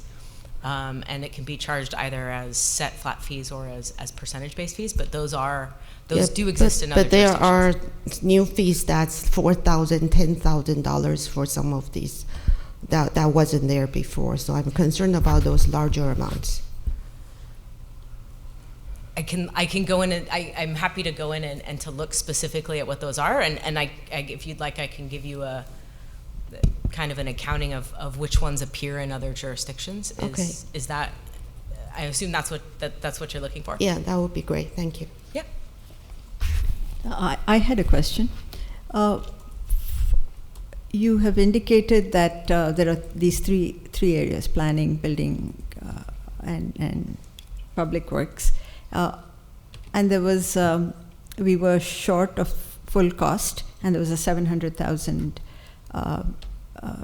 difference between the cost and between the full cost and what we were charging. But somewhere, I think towards the end of the report, you have those same percentages, and you're recommending that. And I understand that you're saying that we're good with the ranges. We just need to go up towards the higher end of the range. I will take a stab at it. Courtney, stop me at any point. So I think what the report says is that our fees are currently within the standard range. However, there's some room to go to full cost recovery that will bring the Public Works engineering division fees, planning fees, and building fees to 100% cost recovery. And if that happens, that will bring city approximately $767,000 if that happens. So council has the discretion, that's why we're here today, to get feedback from council to say, when we do come back with the fee increase adjustment, is council's desire to bring those fees to 100%, or perhaps we want to just use some discretion to see where that is within the standard. Maybe we go up another percent, another 5%, but don't go fully to 100%. So that's where the chart is trying to display. Right. I understand that. So obviously we wouldn't be going 100% for everything. That just wouldn't make sense. So is there the difference? I'm assuming the difference can be captured by some of these new fees that you have proposed. Yes? Some yes and some no, because we don't have workload associated with those new services, because we weren't charging for them, so we weren't tracking them.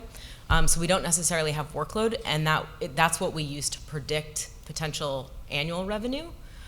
So for something, let's say if it was a $2,000 is what the cost was for I'm just making up an example, right? If it was $2,000 for a new service and you implemented at full cost recovery, let's say, if there were 10 of them versus 100 of them, there would be a different revenue impact associated with that. But again, because we don't necessarily have metrics to back that up, that's not included in the revenue projections that we provided.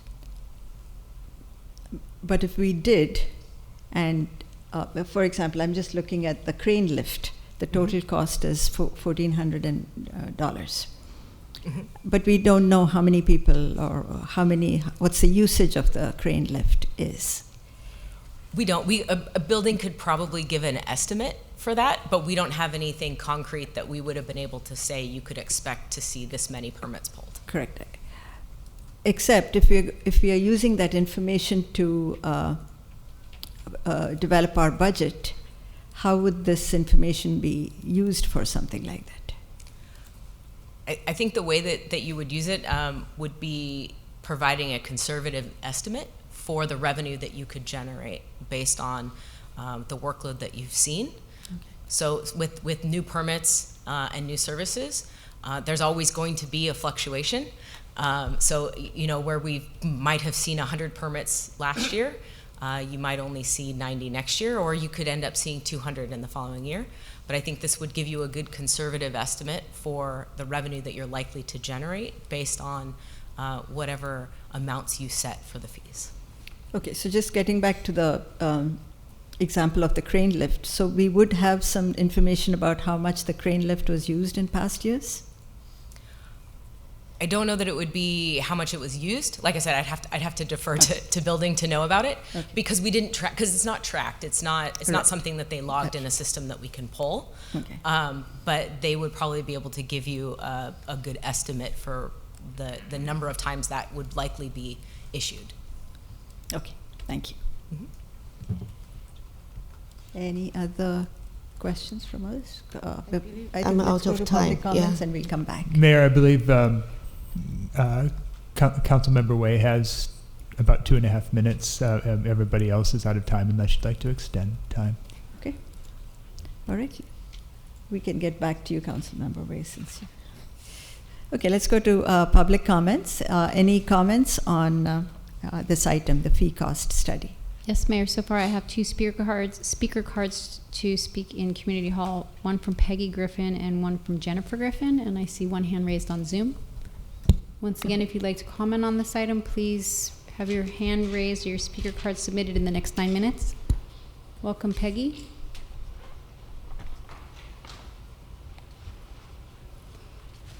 Good evening, Mayor Mohan, council members and staff. I have to admit, I didn't read the 2 big documents, so, but I plan to. I did read the staff report, and a couple things. One, we don't have very many appeals. Actually, the one about the signs on 280 is what I remember, and I remember that the fee was like $300, and that's a lot of money for a resident to come up with to appeal anything. and you're talking $18,000 for the cost, I want to request that you keep it low. It's still enough to be a barrier, and it doesn't happen very often that people appeal.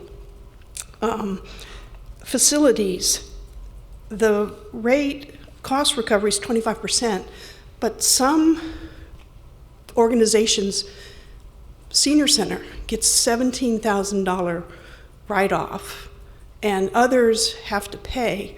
So it's not like everybody pays 25%. It's that some organizations get more than others. It'd be nice to have a uniform. If you're going to give somebody a break, you give them 30% break. Across the board, everybody being fair. The Senior Center, I was hoping in the detailed report that I could see, and this applies also to Parks and Rec classes, I want to know how much is subsidized. We pay a fee for a class, the instructor charges for that. How much is the instructor's fee over what the number of students are? Also, for Senior Center, the trips are expensive.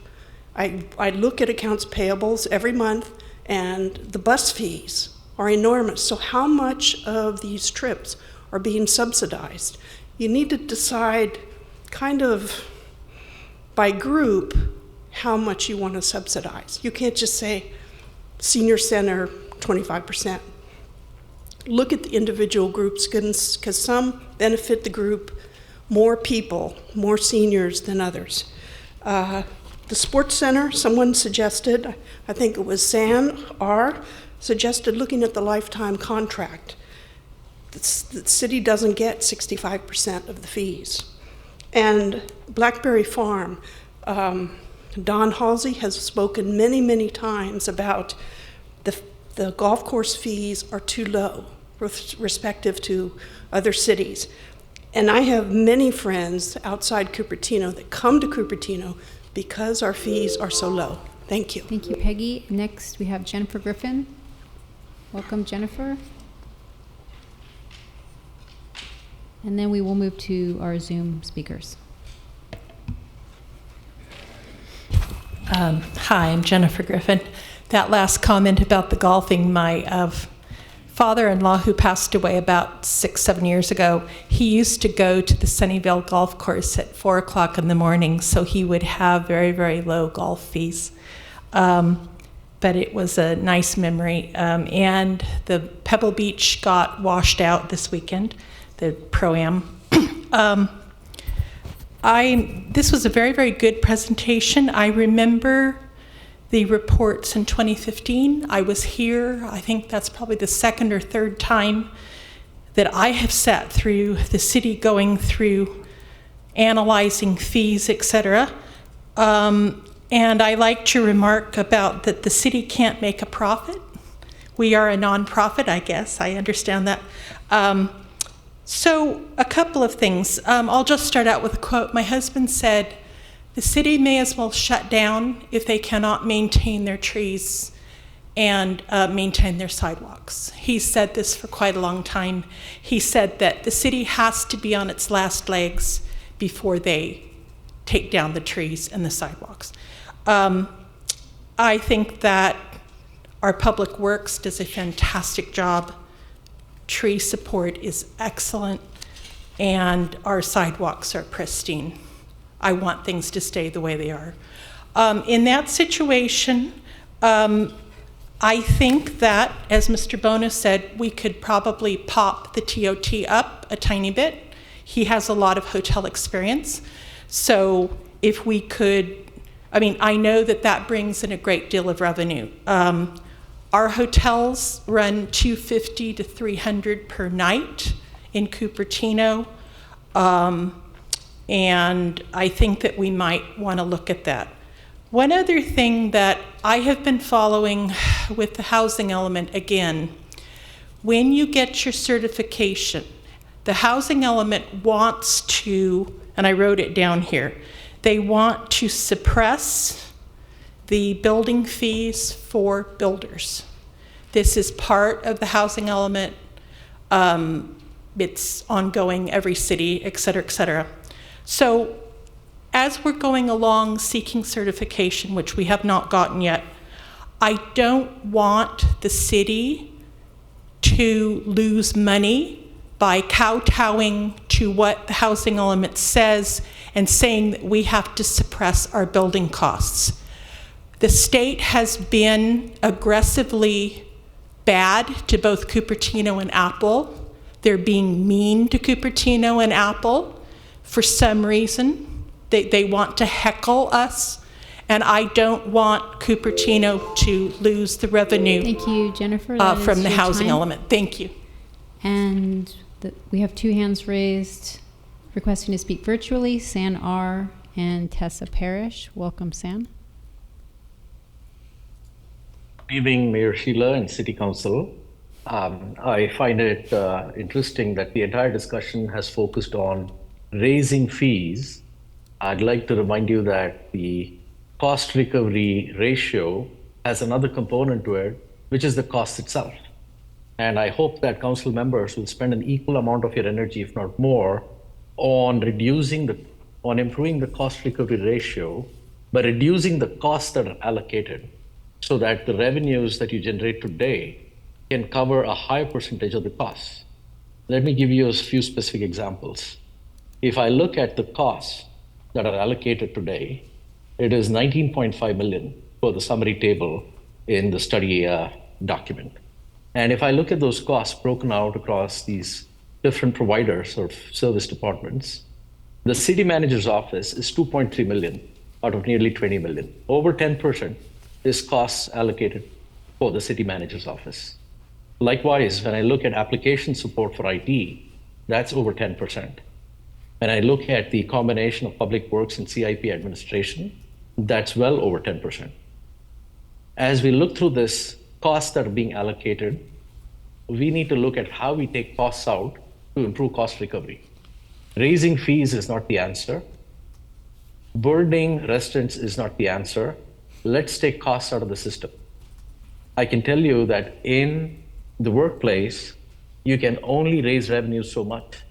Your customers stop paying when license fees become unaffordable, and people start watching their spend when fees go up. And so you're not going to have the increase that you expect when you raise fees. People will just spend less, and people will make budgeting decisions to cut that spend. I urge you to please look at the other aspect here, which is cost recovery and being able to reduce cost, specifically cost that comes out of administrative overhead, such as the city manager's office, community development, communications, the Office of Communications. And applications is a particular area that we need to take a minute focus on and reduce spend on SaaS applications. I'm in the industry and I understand how SaaS application metering and billing occurs. And we need to be very careful about what we are signing up for a department of our size. We cannot afford to spend 10% of our cost on IT applications. So I urge you to please take costs as the primary focus to improve your cost recovery ratio. Thank you. Thank you, San. And our final speaker is Tessa Parrish. Welcome, Tessa. Hi there, good evening. Yes, I wanted to first of all second San's comment about reducing some of the costs, but I also wanted to see if there was any clarification on with the planning and permits. If you are going to increase the fees, does that mean you're going to also increase the staffing, the number of staff helping the public? And I say that because recently I found out there's a lot of people not very unhappy with the amount of time it takes for people to get through just a simple remodel or a complicated remodel, either way, and or new construction. I'm also familiar with a new construction. And so with all the housing that's coming up soon, a lot more that's going to come down the pipeline, I'd like to perhaps see if there's a plan not just increasing, but maybe changing, expediting, streamlining, obtaining a different system, obtaining different administration that would help this process. Not just in increasing the cost, because if we keep doing what we're doing, we're never going to get to where we need to go for building. And I bring this up because the numbers and the amount of time that I'm hearing people are taking to get simple remodeling done or new build is more than I've seen other cities. As some of you know, I'm a realtor by trade, and recently found out San Mateo County, the timeline, and it was a lot shorter than Cupertino, and that was the county. San Jose, Sunnyvale, I dealt with many of them for when I worked. And so I just wanted to see if we could include that in whatever, if it's going to include staff, please change how to reduce, be more efficient. And then also the trees and the sidewalks. I agree with the comment that the city is much, much better off keeping that and increasing their fees on that area, because I've seen the cities that don't and give it to the public to do, and then you just become an enforcer, and then people complain, and the city does not look good. It's just not, I don't think that's where Cupertino wants to go. Thank you very much. Thank you, Tessa. Mayor, no further speakers? Mayor, if I may, can we take a short break before we come back for deliberation? Okay. 5 minutes? 8:37. 5 minutes would. 8:50 maybe? 8:50. Oh, I'm sorry. How much? 5 minutes out. 8:45. 8:45 is good. Thank you. 8 minutes. Thank you, Mayor. To all the folks who are still here. And we will continue our discussion on item number 12, which is the cost allocation plan and the fee recovery study. All right, so we were done with the public comments, right, Madam Clerk? Yeah. Yes, that's correct, Mayor. So let's bring it back to council. Councilmember Moore will take your comment, and then we'll see if we can wrap it up with a motion. Okay.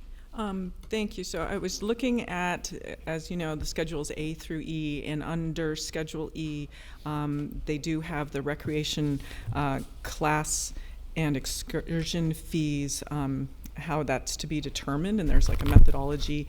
I would like to know if this is actually being followed, and if it is, I'm curious to see an example for how it works out, because it's a pretty complicated process to look at.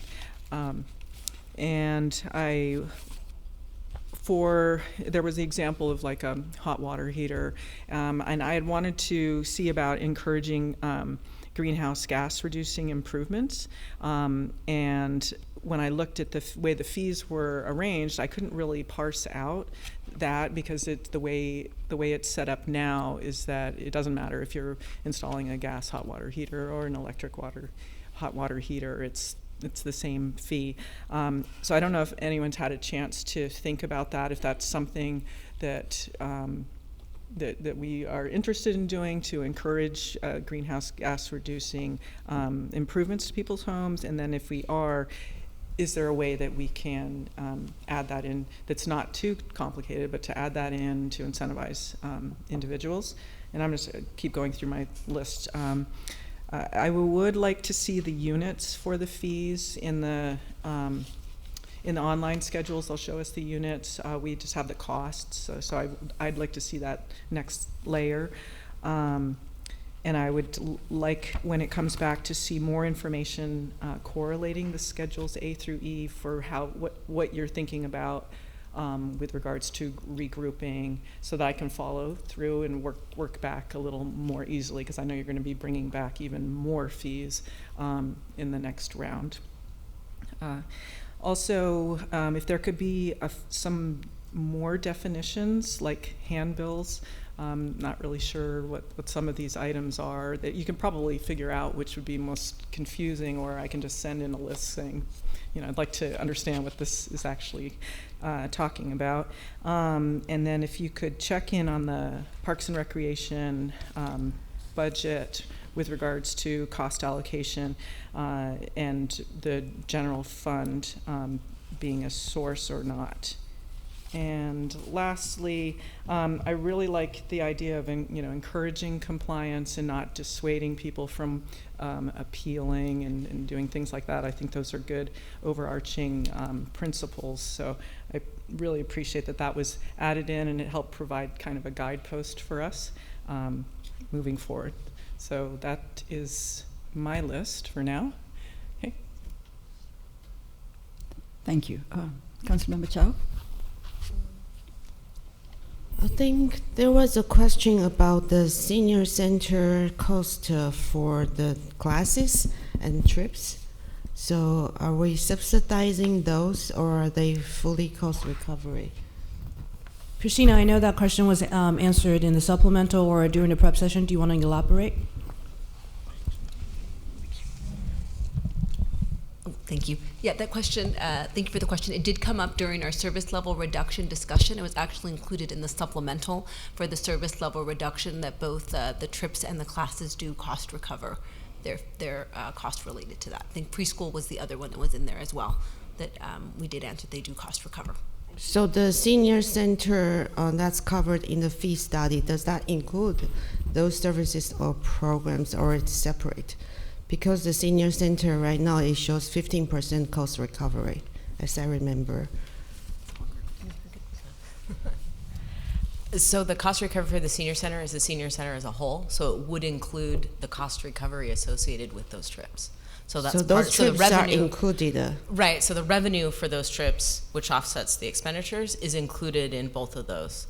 And those are 100%, which means the others are even lower in percentage in terms of cost recovery. Okay, thank you. Are we increasing the cost to appeal? I really appreciate that in the staff report it says the current we are currently below full cost recovery for appeals, but then in the table there is a proposal for an appeal. So are we proposing to increase those? I'm not sure, but it's listed under new fees. So this is where I'm confused. If it's an existing fee, are we increasing those? But then there is a new fee for appeal. Not necessarily. So the rates that you're seeing there next to the appeals is just the full cost for the city to have that service or to perform that service. The staff is not recommending necessarily to increase it to that rate. We just wanted to make it known that that's what is the cost to the city for each one of those appeals. Okay. So to follow up on my earlier question, the staff report, thank you for this and putting this in the staff report. Here are the new fees, which means we are not currently charging anything for this. They range from a few thousand to 23,000. So this is where I'm concerned that do other cities charge the same fees, the same level of fees? And what's the plan to increase it to this proposed level? And what's the expected revenue from this set of new fees? I think there is another table that's a few hundred, but those are some other sets of new fees. Councilmember Chow, those are great comments. We'll definitely take note into it. So you don't have answer right now? Through the mayor, I thought we're getting feedback from council at this point. Okay, great. So answers to this will be really appreciated. And I would like to comment that sometimes maybe something was answered in the supplemental, but then sometimes even if I read it, it may not directly connect to what my question was. So if you can answer that directly in this public meeting, that's really helpful. Pointing whether it's answered in the supplemental or in a prep session is not helpful, because if I didn't associate or connect, sometimes something doesn't connect because a different term was used, or I just didn't understand it. So it's, if I'm asking again, that means I need to know. Sometimes even when I know an answer, I ask again because public have asked me. Thank you for that. Thank you. Councilmember Wei? Thank you, Mayor Mohan. So if I understand correctly, the staff is looking for us to provide input to develop a cost recovery policy. And I'm going through the 5 bullets that the staff is recommending.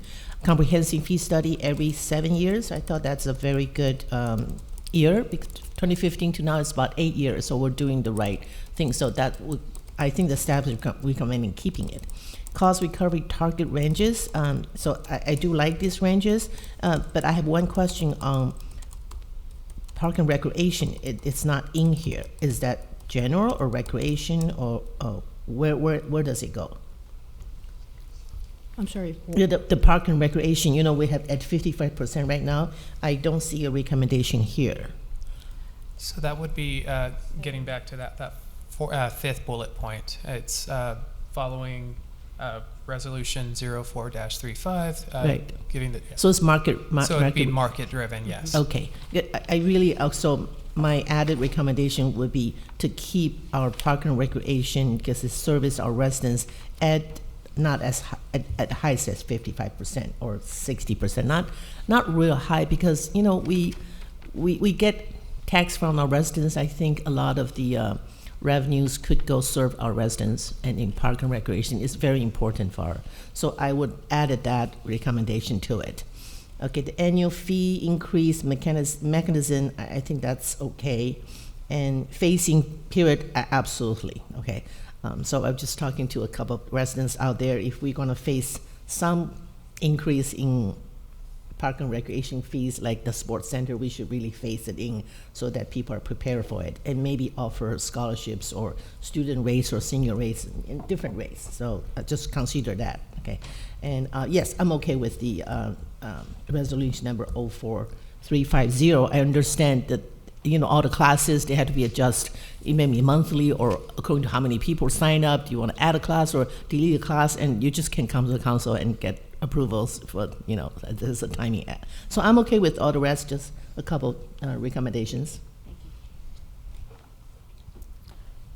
Councilmember Cha?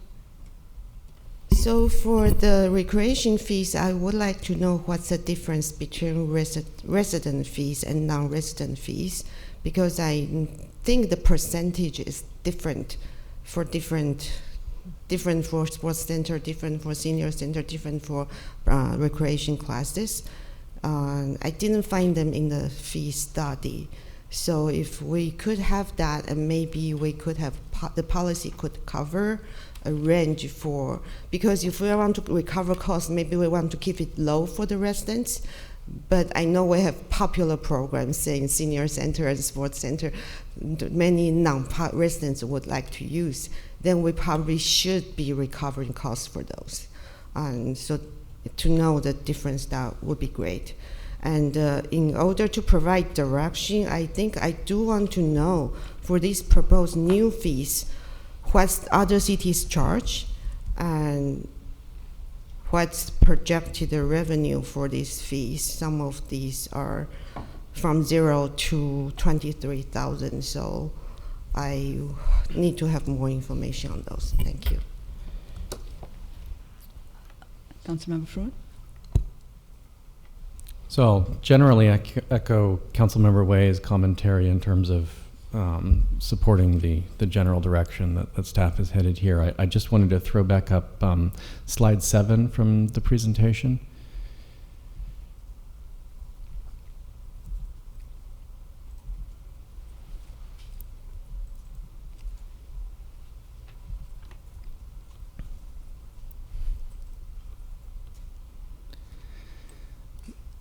I think it behooves us when we're at this high of a level to try to focus on the bigger pots of money.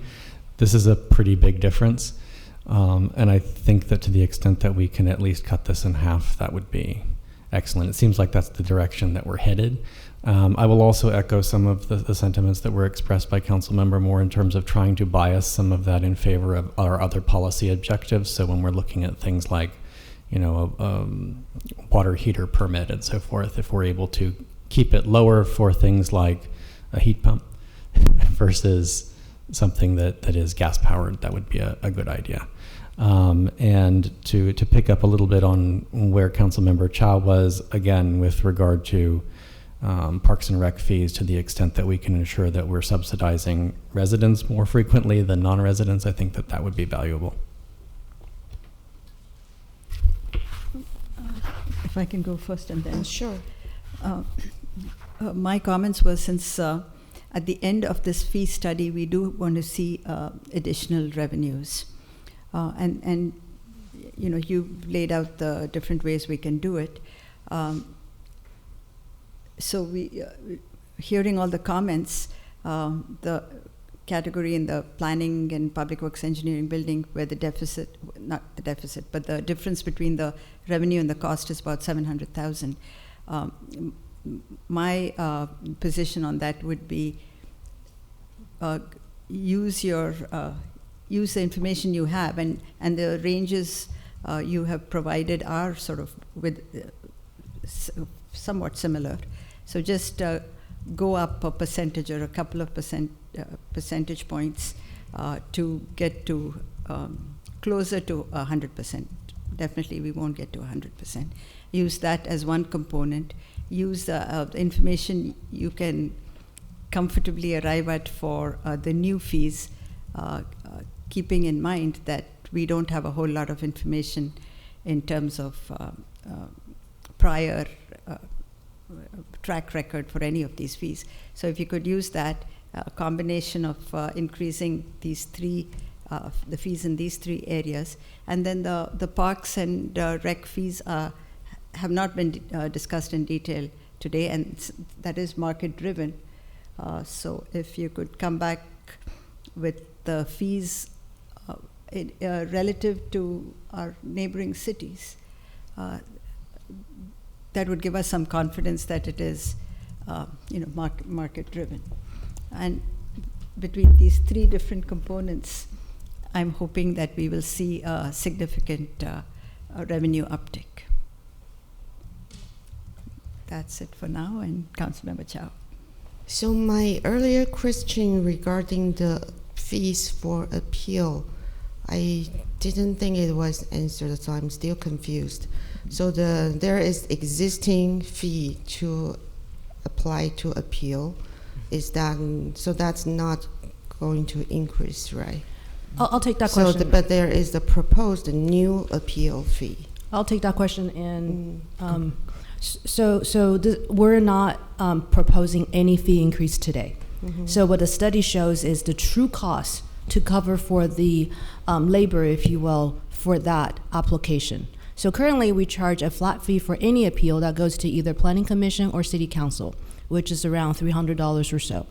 But to recuperate every hour of staff time and council's time that's spent on that appeal item, that is the dollar amount that will be 100% cost recovery. I believe that we've gotten enough feedback from council today to come back with a reasonable fee increase if necessary, especially on the appeals. Okay. I would not support an increase on appeal fees, okay, because when the residents need to appeal, that means we did something wrong in the process, so they feel there was injustice in the approval or disapproval or rejection, and they would like to appeal the decision. We should not use fees to discourage the residents from appealing our decision. I think this is a democratic process. I would rather not to do that. And here is, I share a screen. Here is a screenshot from the staff report. Thank you for providing. The top table is the range of cost recovery from surrounding cities. And then the middle one is the proposed cost recovery. And recreation is market driven, and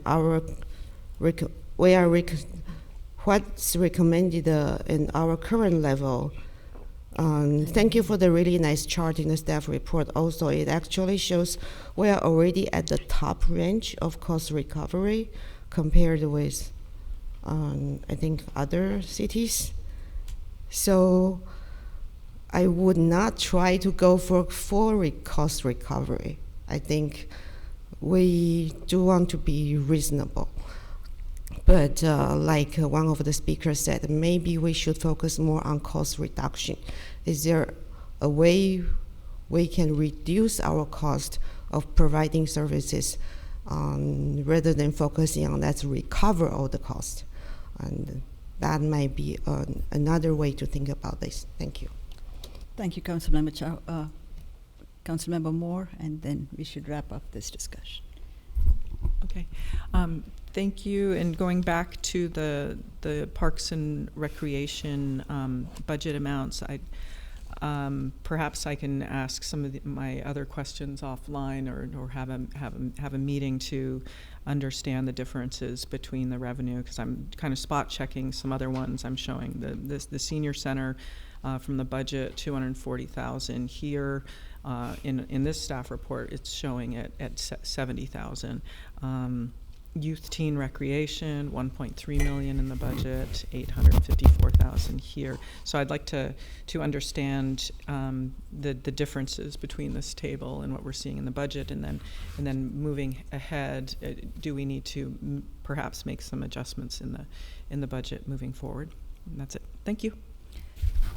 I have a question of the city manager and staff.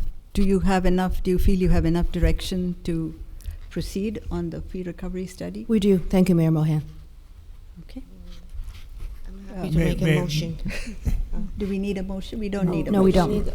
Okay, because our action was to receive the report.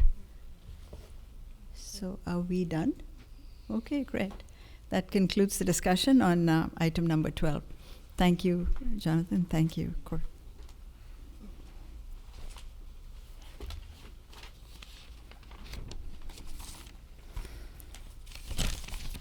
Okay, let's go back to the first item that was pulled from the consent calendar, item number 7, which is the second reading of the Municipal Code Amendment to Chapter 19.76 to allow privately operated educational uses and privately operated public serving uses in the BA zoning district. Application number MCA-223-003. Applicant is City of Cupertino. Location BA zoned public building properties in Cupertino. Go ahead, Councilmember Chow, since you had reasons to pull it.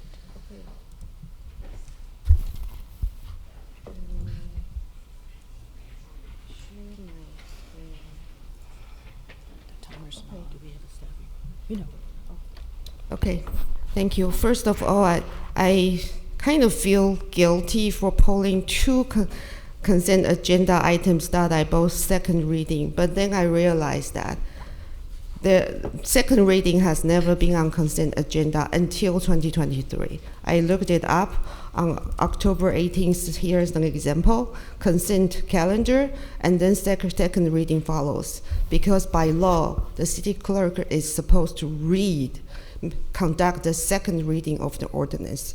When it's on consent, we wouldn't be doing that. Another reason I pulled this item was in the last council meeting in December 5th, the agenda that's listed, the agenda item reads Municipal Code Amendment to Chapter. Excuse me, 19. I'm afraid I need to interrupt Councilmember Chow. You're not qualified to speak about statements of the law. So there was a relatively recent change. No, I'm speaking. There is a relatively recent change to the government code that allows us to put second readings on consent calendar. It would have been very easy for you to ask me that question before that meeting. So I really do not appreciate you suggesting that there's a legal error being made by my office at a public hearing. Okay, thank you. Thank you for that clarification. I didn't know about the recent law, but it has been separate. And another reason is on the December 5th agenda, there was municipal code amendment mentioned, but didn't really mention BA zoning, and it's mainly about conditional use permit. And the agenda item for today has a more complete description of what's really amended, and that's thank you for very clear agenda item for today's agenda, that to allow privately operated educational uses and privately operated public uses. And so here is what's added in this amendment, that we are adding one item to the table to allow privately operated educational and public serving uses when what's at issue is only an educational use. I looked at other zoning codes from other cities. Usually it's very specific about what uses are allowed. This is just an example from Palo Alto zoning code, where for each zone they have specific uses what's allowed. In the last meeting I asked whether public serving uses is defined, and I think city attorney answered it wasn't defined in any state or city law. I tried to look it up, it wasn't found anywhere, but there are examples of public services. It could be waste management, it could be a dump, it could be equipment for electricity, it could be a cell tower, and it could be healthcare, it could be anything that's public serving could be public serving uses. So we are adding pretty general use to a current disallowed use of BA zoning. This is another example of what's in Palo Alto zoning code. As you can see, it's very detailed, exactly what use is allowed for each zone. So therefore, I feel strongly that we need to revise the amendment so that we strike privately operated public serving uses. And also when this comes back, we should have a list of all BA zoned properties and a map included in the agenda packet. And this is also to ensure that we don't put Cupertino in legal risk, because as many of us know, there is a trend of the state law to take away the authority of the city to interpret our own city law. A common person could argue that to them this city code means X when we adopted it to mean Y. So it's important when we use a certain term in our city code, we are clear what it actually means. And for this for this particular school, all we need is to allow privately operated educational uses. So I'm hoping that we do that. And also, here is my own request to the mayor for transparency. Please do not combine municipal code amendment with other items such as conditional use permit. And even if it's allowed under the law, we could still separate second reading from consent agenda. Thank you.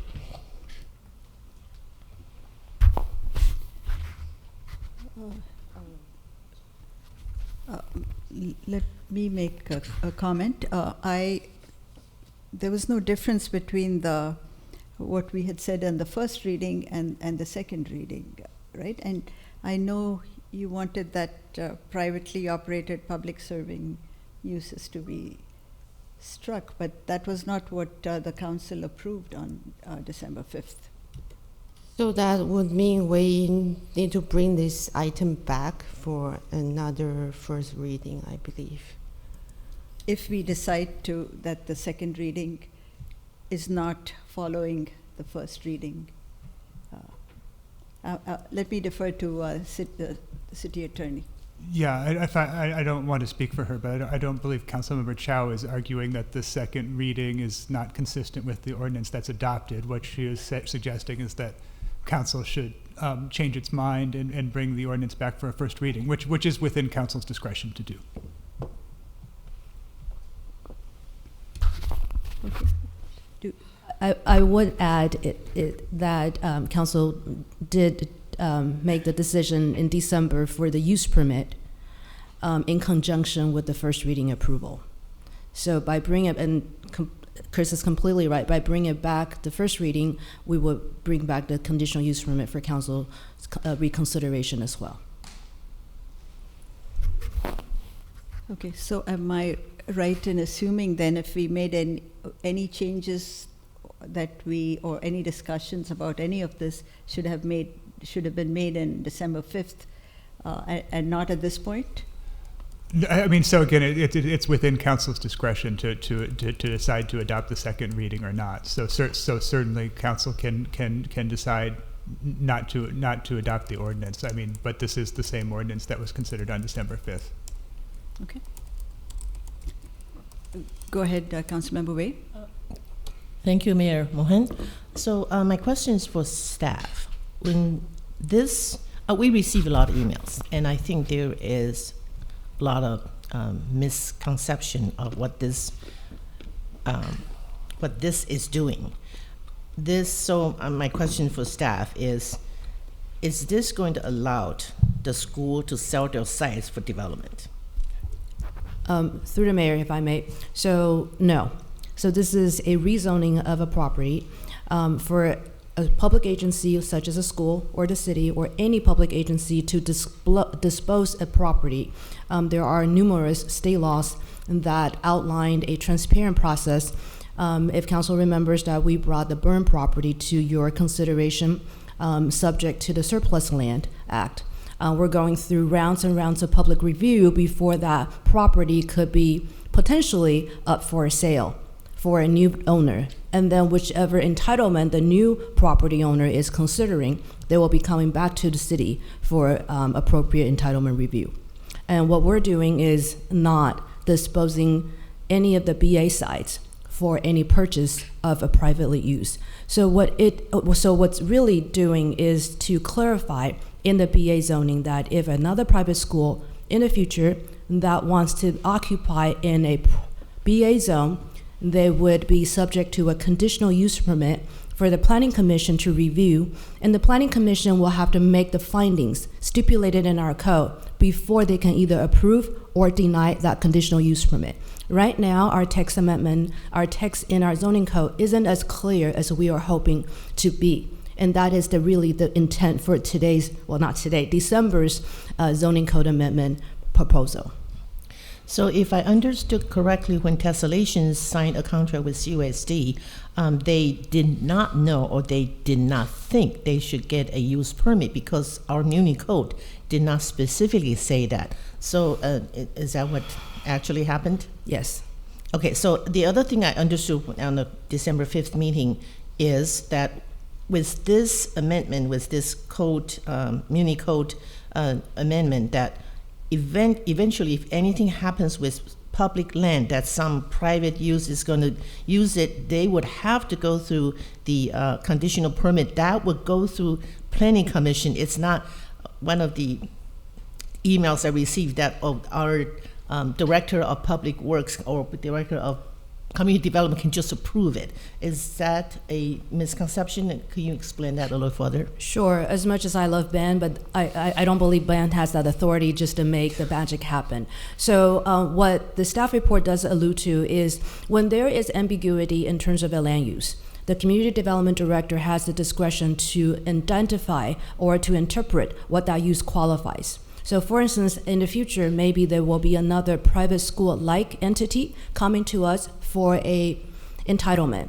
Ben will be talking to the proposal and then to find out and then make his professional discretion to say what you're proposing, property owner X, sounds like a private school. You will be subject to the conditional use permit process going to Planning Commission for review. And that is the only discretion that Ben has. So another to go further, because this does include a lot of city properties too, and also De Anza College. So anything that happens to the city, say if we want to rent for income purpose, rent one of our buildings to a privately owned, operated daycare, that would have to go through a conditional permit process with Planning Commission's vetting through it. That is correct. and so is De Anza College. That is correct. Okay. So we're not really that. I receive a lot of emails saying that we're exposing our public lands to private purchase and private use without any vetting through city council or planning. And is that a correct statement? That is not. In contrary, we're actually strengthening the review process by going through a conditional use permit process. Good. All right, thank you. Councilmember Moore. Thank you. Do we have a definition of public serving uses somewhere within the municipal code that we can refer to? I don't think we do, but we have had a very good practice in identifying these uses. Okay, so it would be my preference that we had a definitions portion in our municipal code that actually defined this. So I personally don't like that I don't know what it means, and then it's, oh, well, you'll know what it is when you see it. I think that's a little weak. Next, looking at the list of the BA zoned sites, I wish that these had been provided to the council with a map back in December, because we didn't have these 23 sites identified, and it's, you know, you've got City Hall on this list, PG&E is here, the service center, portion of Franco Park. I don't quite understand how some of these sites ended up with this particular designation. The fire station out on Stevens Creek Boulevard. Yeah, so does anyone have some knowledge about the history for this particular designation? Because it seems like some of these sites sort of got scooped up with the school sites, and we're providing a rule for these other sites that we wouldn't necessarily want to be having them become a school, a private school location, you know, because it sounds like City Hall could become a private school like Tessellations. You know, what would prevent that from happening? And then to the question about having other uses, there were, you know, more extreme ones, like it could be like a landfill or something like that. If we don't have a definition, then where, you know, the courts defer to the city. You could end up with a situation where you've got residents who disagree with the decision, and they'll lose. We've seen this before, so I'd like to know, perhaps if there's some recommendation that we could tighten this up a little bit, the language, and perhaps even consider altering the zoning on some of these other properties, like City Hall, or the portion of Creekside Park, because this is new information that we didn't have in December. So I'm concerned about it. Thank you. Yeah, so I can try to address that question. So I mean, I think that, you know, the zoning maps are always available and pretty user friendly. But setting that aside, I mean, I think, you know, the definition of public serving use is consistent, you know, with the you know, it could be defined, you know, based on the types of uses that are allowed under the BA chapter. I would also just point out that, you know, that in any case, this is always going to remain a discretionary process. Mm-hmm. So it would, you know, ultimately fall to the Planning Commission to determine if a use was public serving. It would also fall to the Planning Commission to make the findings required to issue a use permit, which include that, you know, the use is not detrimental to health and welfare and is consistent with the general plan, among other things. And so, you know, I think particularly when where there's public property involved, I mean, it's inappropriate to have that exercise of discretion. You know, and certainly some of the more sort of improbable uses, I think, are unlikely to occur.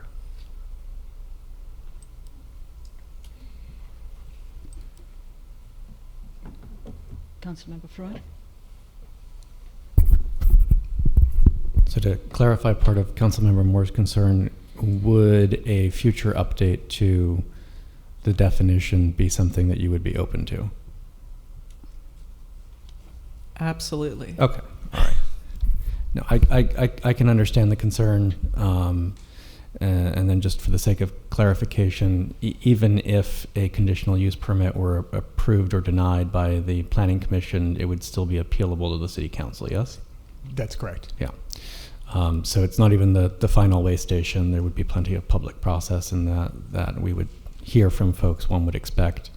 And we can decide whether we want to make sure that it's sufficiently objectively understandable to begin with from the get-go so that we don't have to worry about it, or if we want to retain the degree of discretion that is offered here.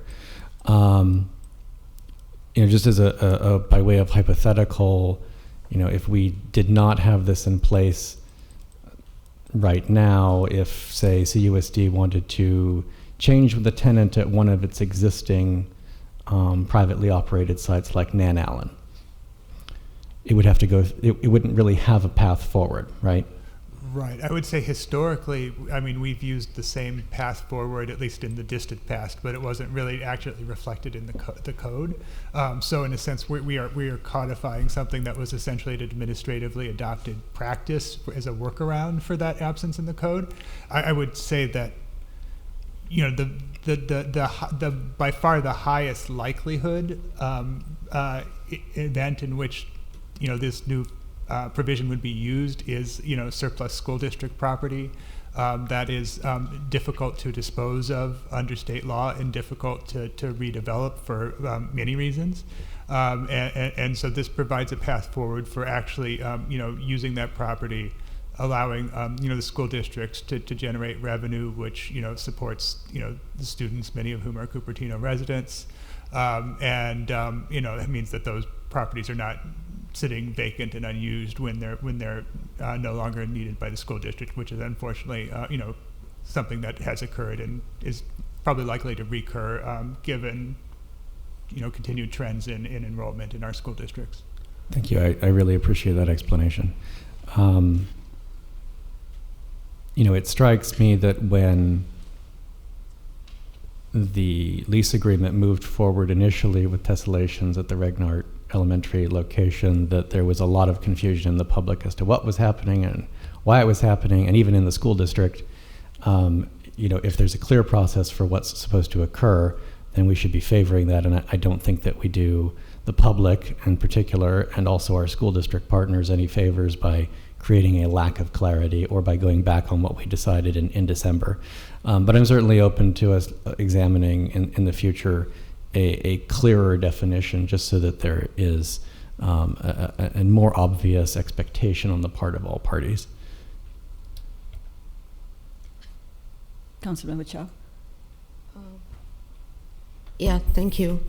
So this is a section from the municipal code, and it specifically says, in the opinion of Director of Community Development. I think that's why there contributes to the confusion. I searched for opinion. There is nowhere else the opinion of Director of Community Development is mentioned. Even though CUP-PC, when I looked for that definition, it means conditional use permit issued by Planning Commission. But this language is confusing, or in fact incorrect. Maybe we should bring this back to clarify so that we don't put opinion of Director of Community Development here. That's not necessary and confusing. And maybe there should be two separate items, because I feel like there is a consensus that everyone feel we should allow this for educational uses. And we are, but when we adopt a law, we can assume everyone know exactly what we mean, or 99% people might be doing that using common sense. As long as there is one person who might be abusing it, we should try and adopt it so it can be misunderstood. So even if we want to allow public serving use, I think it should be a separate item. and defined. But maybe this could come back later once we have a definition for that. So I would propose let's bring this back with only educational uses, and removing the confusing opinion of Director of Community Development. Then maybe if the council wishes, we can add a third column for public serving uses once that term has a good definition. Mayor, point of order. I think we've strayed pretty far from council member questions. Maybe this would be a good time to go to public comment before, which we would need to do before council can take any action. Okay, let's do, 30 seconds for Council Member Wei. I do have a 30-second question followed by Council Member Moore's comment. How difficult it is after this is stopped to change the zoning code for some sites? I think the CED is contemplating a zoning code cleanup that will be coming to council by the end of the year. We can definitely include a definition for public serving as part of the scope and coming back to the council before the end of the year. Thank you. Okay. Yes, Councilmember Moore. Is there any chance that we're exposing ourselves to some kind of litigation if we then change the definition after the fact? Is there any problem with that? We would be allowed to revise the code as long as there's not a vested use. So clearly, those revisions, wouldn't apply to the tessellations permit, for example. But up until the point that a use vests, in this case, this wouldn't be subject to sort of any of the early vesting provisions, for example, in state housing laws. So we would retain flexibility to continue to apply the new code amendments essentially until you're at issued a building permit and incur costs in reliance on it. Generally, is the standard. Okay. Through the mayor, would someone happen to know what the entire city hall site encompasses, if it is also Library Field? We can provide that information to you offline. Okay, thank you, because that's been an ongoing question to basically protect that field. Fair enough. Thank you. Okay, let's go to public comments. Mayor, I have 4 requests to speak, cards for Community Hall, and virtually I see 2 hands raised. So we'll start with Susan Withrich, followed by Peggy Griffin, followed by Jennifer Griffin. Welcome, Susan. Yep. My name is Susan Withrich, a longtime resident of Cupertino, over 40 years. As a long-term resident of the city, I'm well aware of the extensive changes that have occurred and must occur to meet the current times. However, there seems to be some confusion tonight over what is included in this rezoning. I agree with Councilmember Moore's concerns about what was on the map, because it includes more than just schools, which is really what was discussed tonight, is that this rezoning would really just include the schools. However, with that being said, I do think that I'm concerned if the schools are turned into this rezoning. I don't think that what has occurred at Regnart is working. No less than 6 times over the last 6 months, I've contacted Testellations and asked them to keep the back gates of that school open so that the community could access the fields and the services of the area in non-school hours. And consistently, the gates are locked, restricting the neighbors to use the property. Approximately 6 weeks ago, I contacted them, and they actually blamed the locked gates on the city. And they said it was the city who was locking the gates, which I find very interesting. And over the last 3 weeks, the gates were locked again. And I contacted them last week, heard nothing back. That tells me that the relationship with the neighbors is not a priority to them. By passing this rezoning, most of our public land could be managed by organizations that are more tied to their own interests. And I'm not saying Testalations is a bad school. It's a beautiful school, but their priorities are to their students and their parents, which I'm not saying it shouldn't be, but we are looking to you as the City Council to protect our interests in the public land. We elected you to ensure our public interests are protected, and we elected you to protect our public land and not restrict the use of it. And I'm concerned that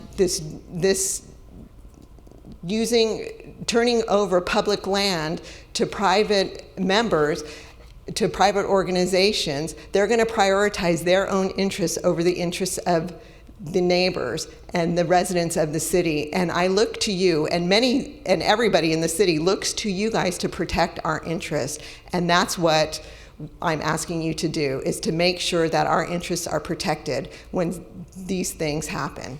Thank you. Thank you, Susan. Next we have Peggy Griffin, followed by Jennifer Griffin, followed by Lisa Warren. Welcome, Peggy.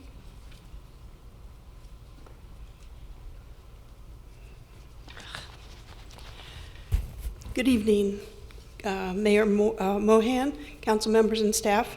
I'm going to use the slides. Starting from the Planning Commission meeting, these were not provided. Whoops. None of them. And the discussion, if you read the Planning Commission staff report, the first reading staff report, and the second reading staff report, the second reading, it does not mention that City Hall, Community Hall, the library, and library field are included, or that part of Creekside Park, or a portion of Franco Park, or 2 different fire stations, or the water tanks at the end of Mercedes Road. These weren't included. You talk about schools. Even tonight, all you talked about was schools. These were not included. You're actually going to allow something other than park at Creekside. You're going to allow the rest of Franco Park. And here, Library Field, City Hall, Community Hall, the library are all in this ordinance. And nothing was mentioned. And you don't have definitions. And the ordinance says, public serving uses including, but not limited to. So some of these that we list, and then there's a whole bunch that you don't know about. I'm asking you to do this right. Pass it once, fix it up. You have the ability to send it back. You have the information now. Fix it. Make sure these sites and these sites aren't part of this. It wasn't intended. It was for the schools. Thank you. Thank you, Peggy. Next we have Jennifer Griffin, followed by Lisa Warren, followed by Louise Sadati. Welcome, Jennifer. Good evening, City Council. Hi, I'm Jennifer Griffin. I'm very, very concerned about what is going on here. My parents actually worked with the city, there was someone that came around in the 1960s that said, you have a chance to have your children go to college. Buy our bonds. We are going to create community colleges, De Anza and Foothill College. Foothill was a little earlier, but De Anza was the main goal. My parents did not have a chance to go to college. My father was drafted, and my mother, her father would not pay for college. He did not believe that women should go to college. He was a lovely man, but he had old-fashioned feelings. My mother went to work, okay? So they have 4 children. My parents bought into this bond situation like all of our neighbors did. There were children everywhere. My parents paid for Foothill and De Anza. I was appalled to see De Anza College on this list of BA. Did you know that one parking lot of Foothill College is in the Los Altos Hills housing element? How in the world did that happen? I do not know at this point whether this has been a decree of HCD that to get our housing element, we have to rezone all the BA sites in Cupertino. We asked for this list repeatedly. It was not delivered to us. These are our properties in this city. I think that we need to be, yes, maybe the public is hysterical about it.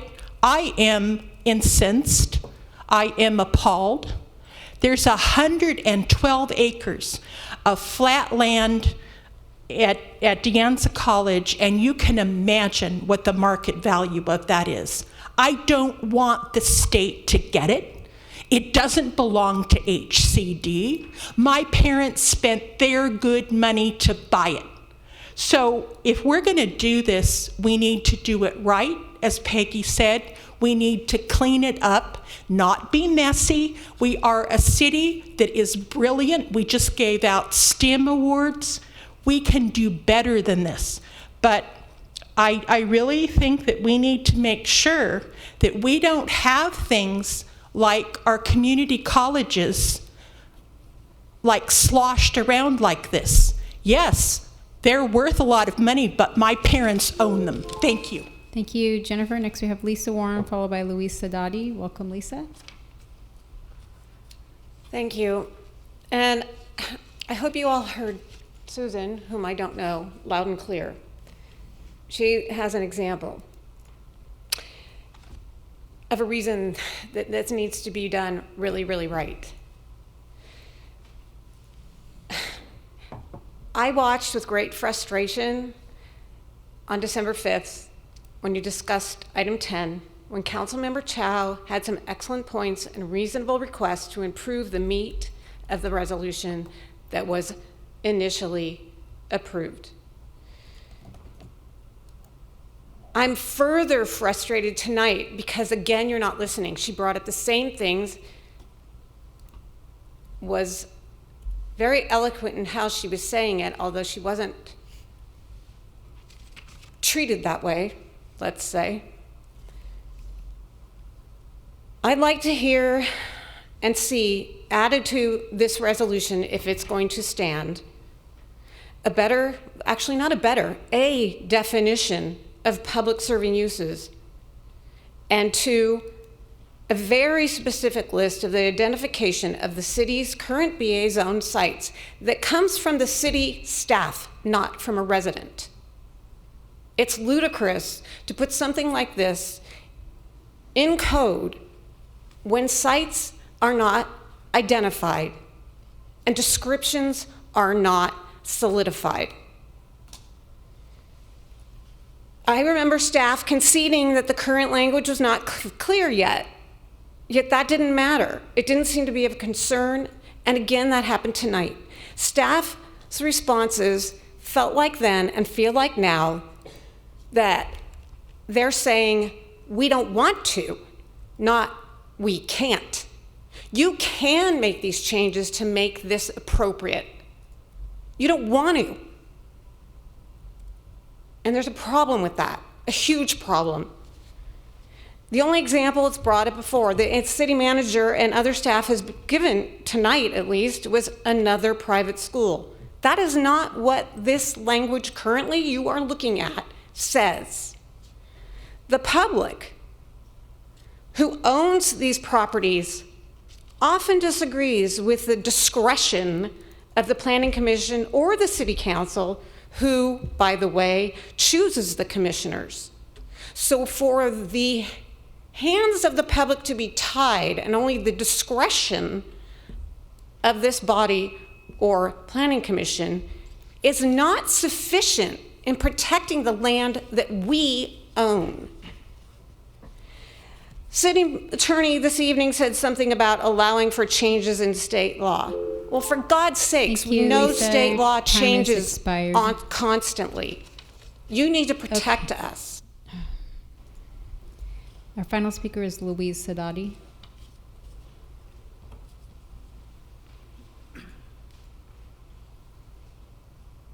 Welcome, Louise. Hello. Hello. I was here in December, and there was a room full of parents and students, and I'm a neighbor of Tessellations. My house, the fence opens to the school, and there was a very long and drawn-out discussion with council and with all the residents, many more than are here tonight, discussing this item. And one of the members was asking questions that indicated that the packet had not been read by her. I think that's Councilperson Chow. But there was a lot of deliberation, and a vote was taken, and it disturbs me that a lot of time taken by a lot of people that were very passionate. A few people were passionate tonight, but there were a lot of very impassioned people that spoke, and a vote was taken. And perhaps a single council person was not prepared, and now she's bringing it forward again, and also item 8. So it's like regurgitating, re-eating something, and it's very disturbing. It's like, as a council, you would think that we would move forward, and that there were very good answers given by the staff, the city staff, and by other councils to some of the concerns that were brought up. That definitions can be made, and that there are counterbalances and measures that you just can't go and put a landfill dump on any site, and just because the city hall is listed a certain zone, it's going to be forever and taken over. I mean, come on. Places can be rezoned if it's causing confusion, but the purpose of the council, it's a working body. You have conversations, you make a vote, and you're prepared. You should be prepared, all of you, as council members. And if you haven't read your packet and you're asking questions that indicate that you're not prepared, it is not fair to drag us all through this process again without all the other representative people that were here previously that made excellent presentations. So I would say, keep your vote. Don't redo everything. Thank you. Thank you, Louise. Could we refrain from applauding, just to give everybody a chance to have their views expressed without intimidation or support one way or the other? Thanks, really appreciate it. Mayor, there are 3 hands raised on Zoom, virtually rather, that had their hands raised in time that would like to provide comments. Okay. First is Babu Srinivasan, second is Sanar, and third is Tessa Parrish. Welcome, Babu.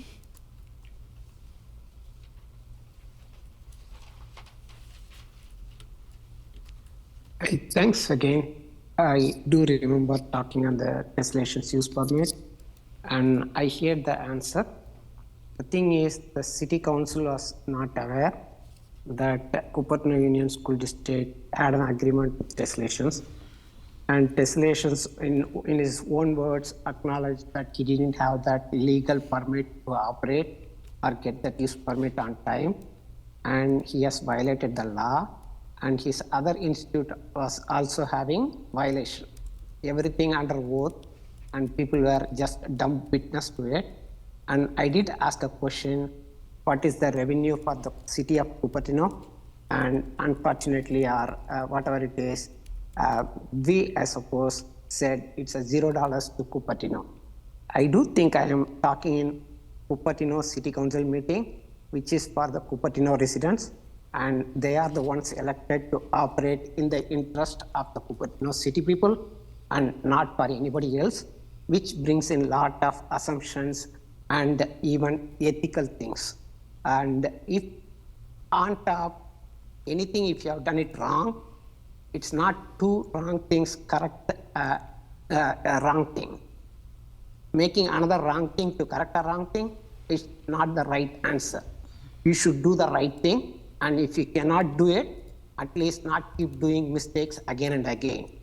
If you people are already decided to go hand in glove with the escalations, make use permit, give it to them in a red royal carpet, but do not make a rezoning for that purpose.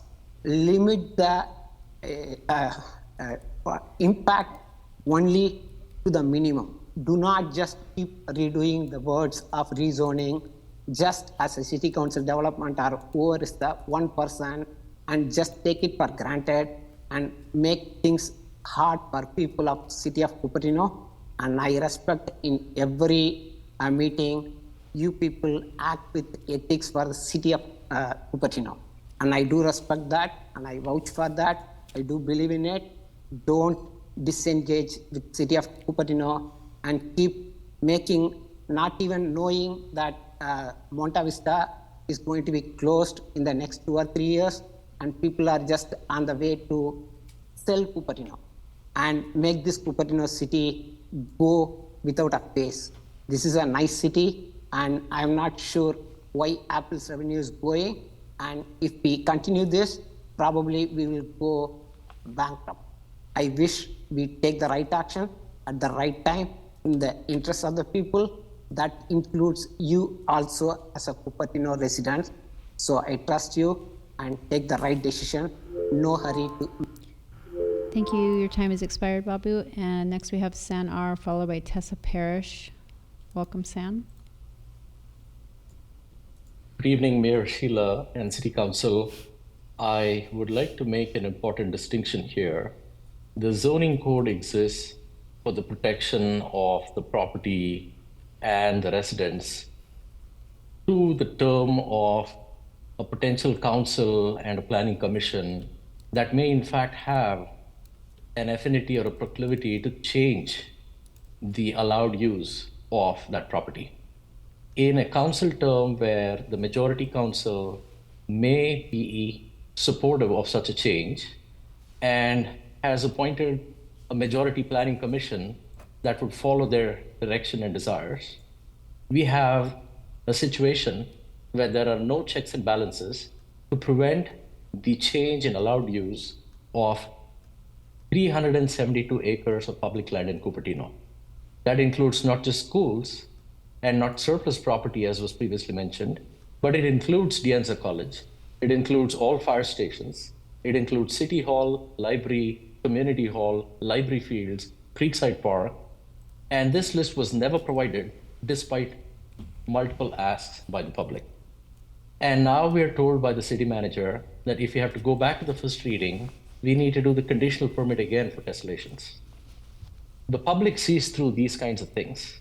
If that was going to be an issue, we should have separated those agenda items.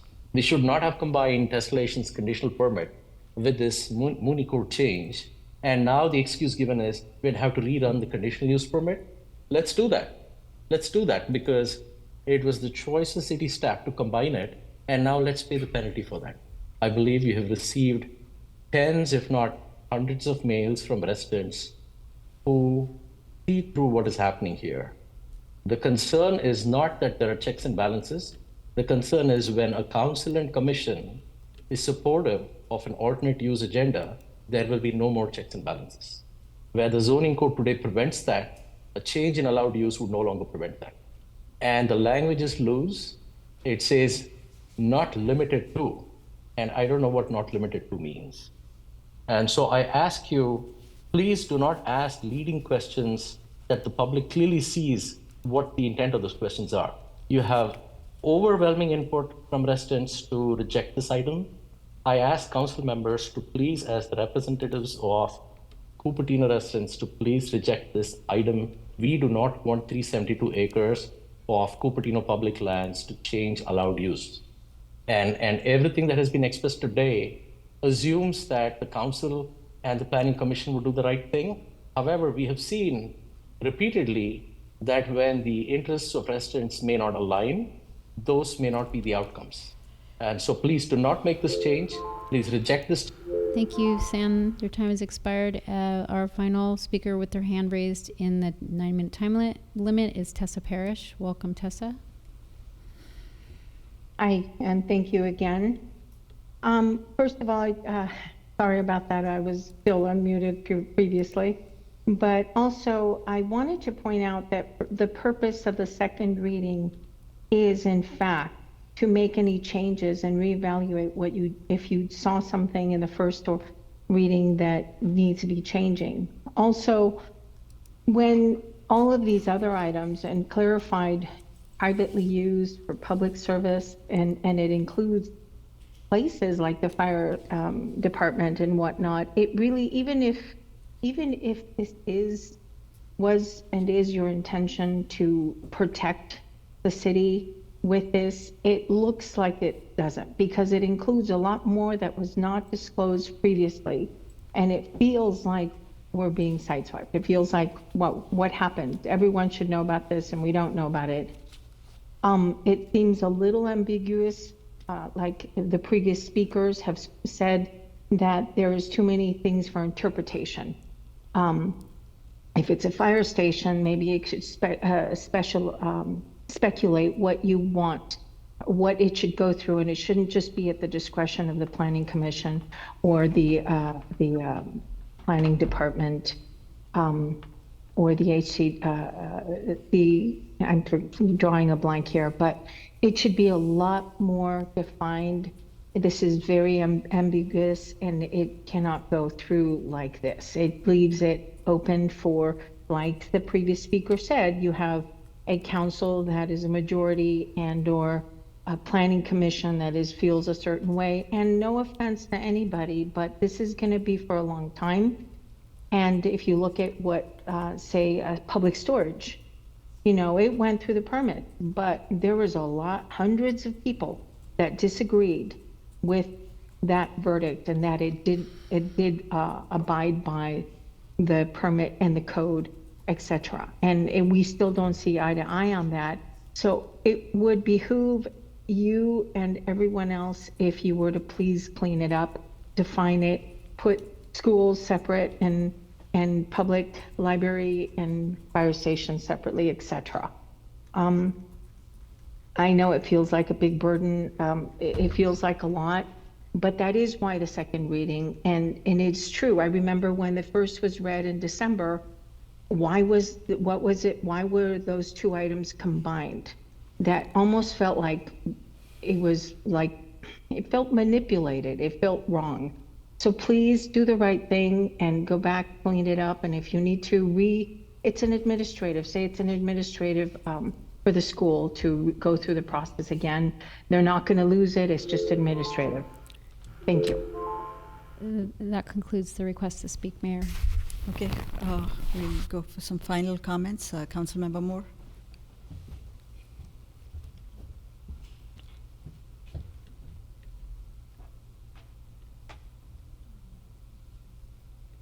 This is for the residents who live near Regnart School. You are in Park Zone O, and Regnart is your park. Without that school site, you here will see you don't have any parkland. So that is part of an agreement that the city has with CUSD, which I personally believe should be maintained. So I hope staff can work on that.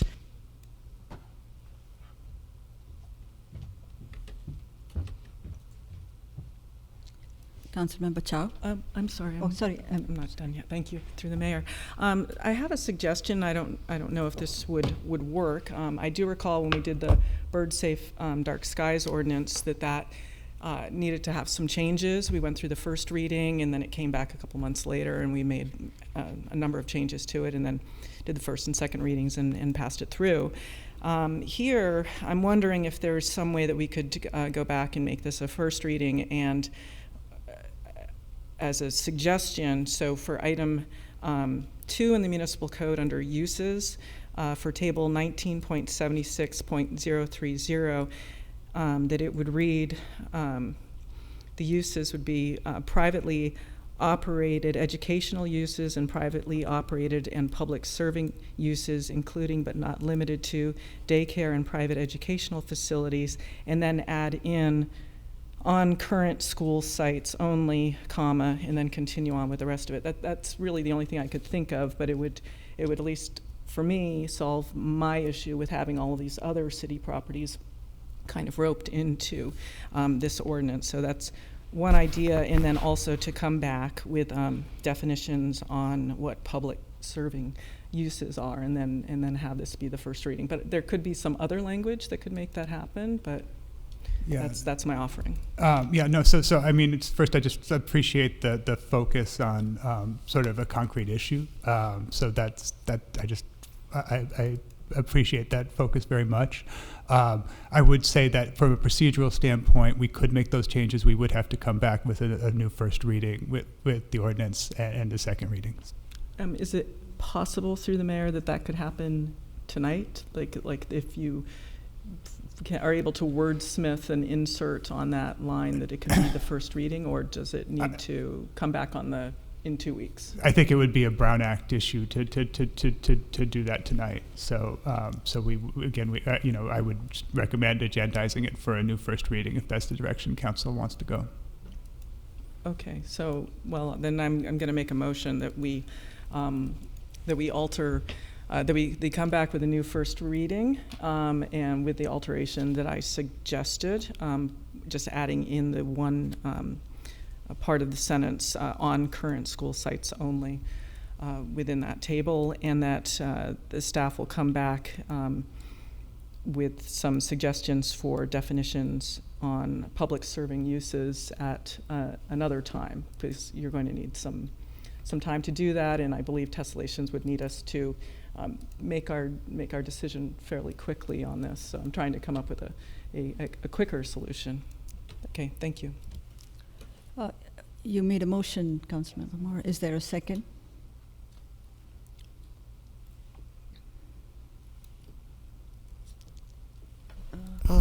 I have my own version that I would like to propose, so I'm not seconding that.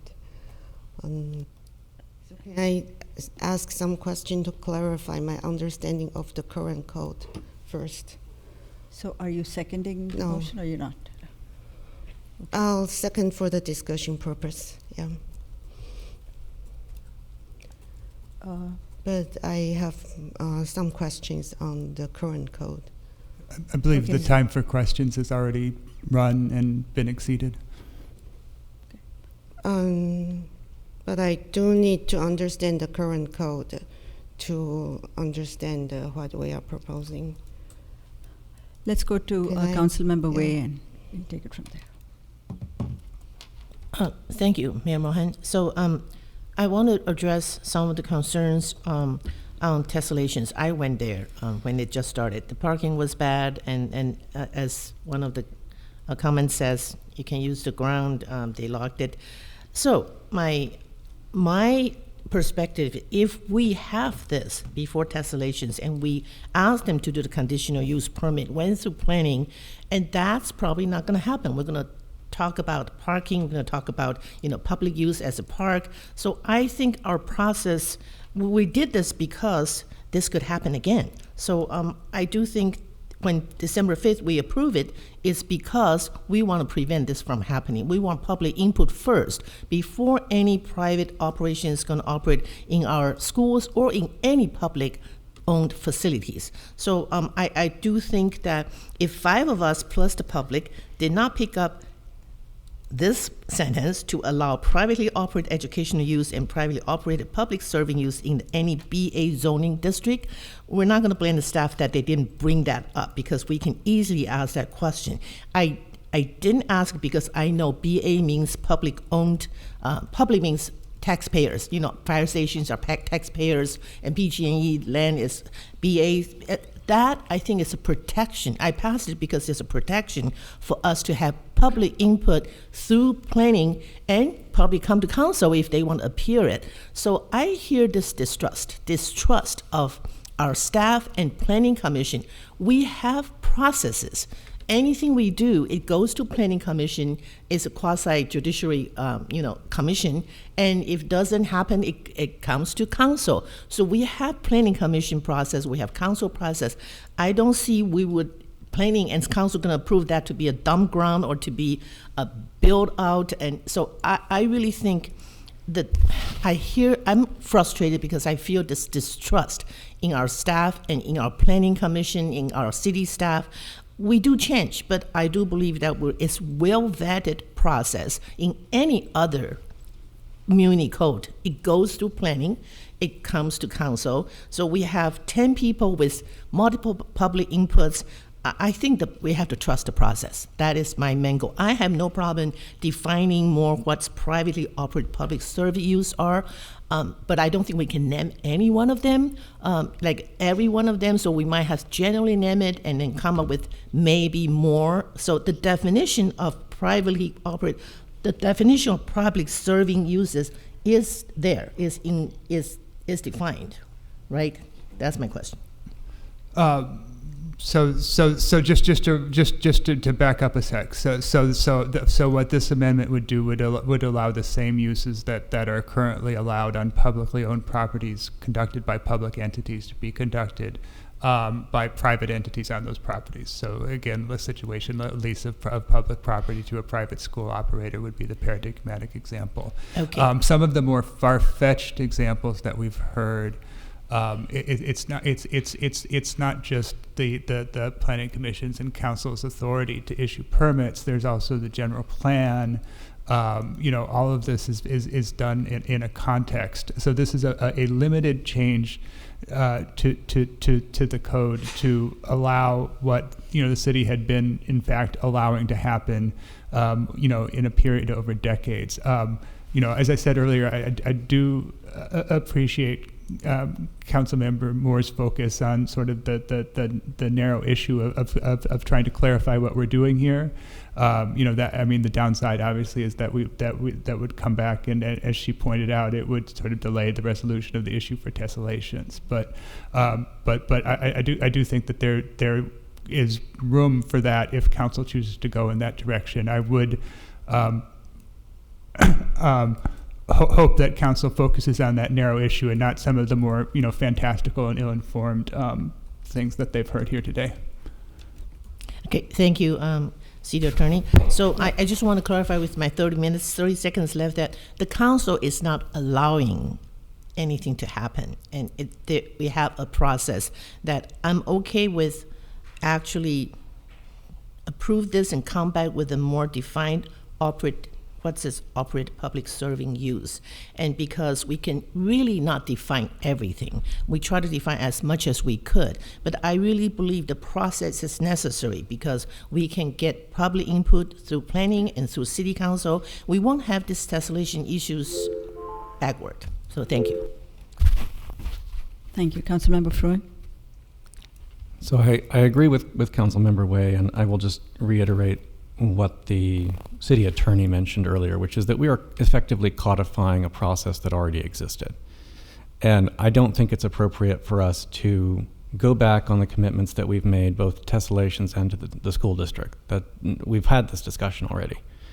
That said, I do agree that we should be better with this definition so that so there isn't as much of an issue going forward. So with that, I'd like to offer a substitute motion.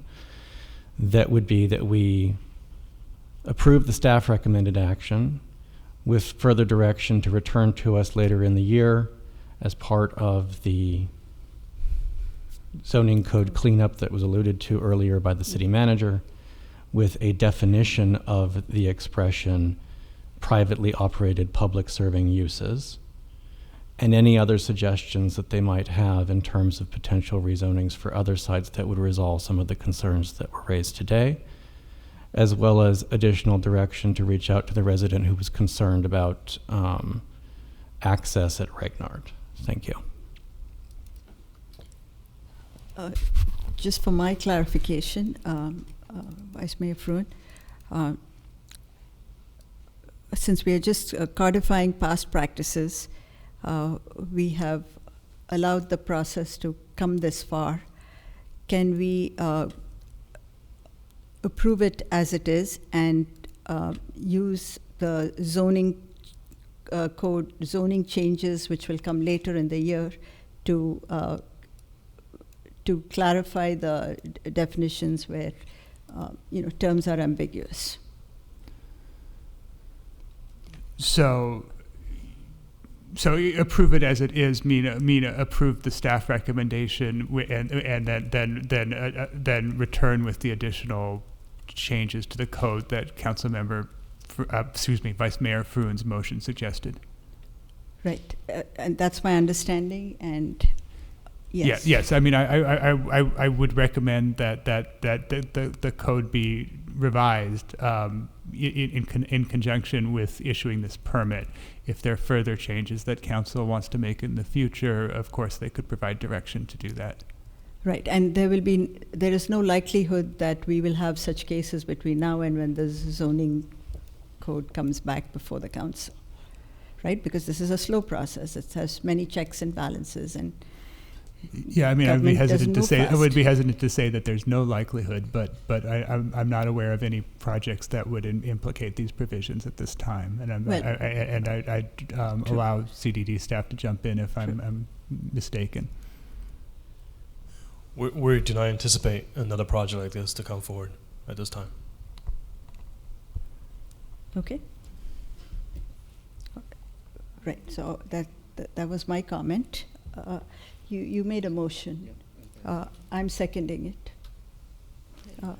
it. Should we do vote by lights? I would like to offer a substitute motion, but first I have the conditional use permit when does not include the field use, right? Mayor, are you recognizing Councilmember Chow? Oh, okay.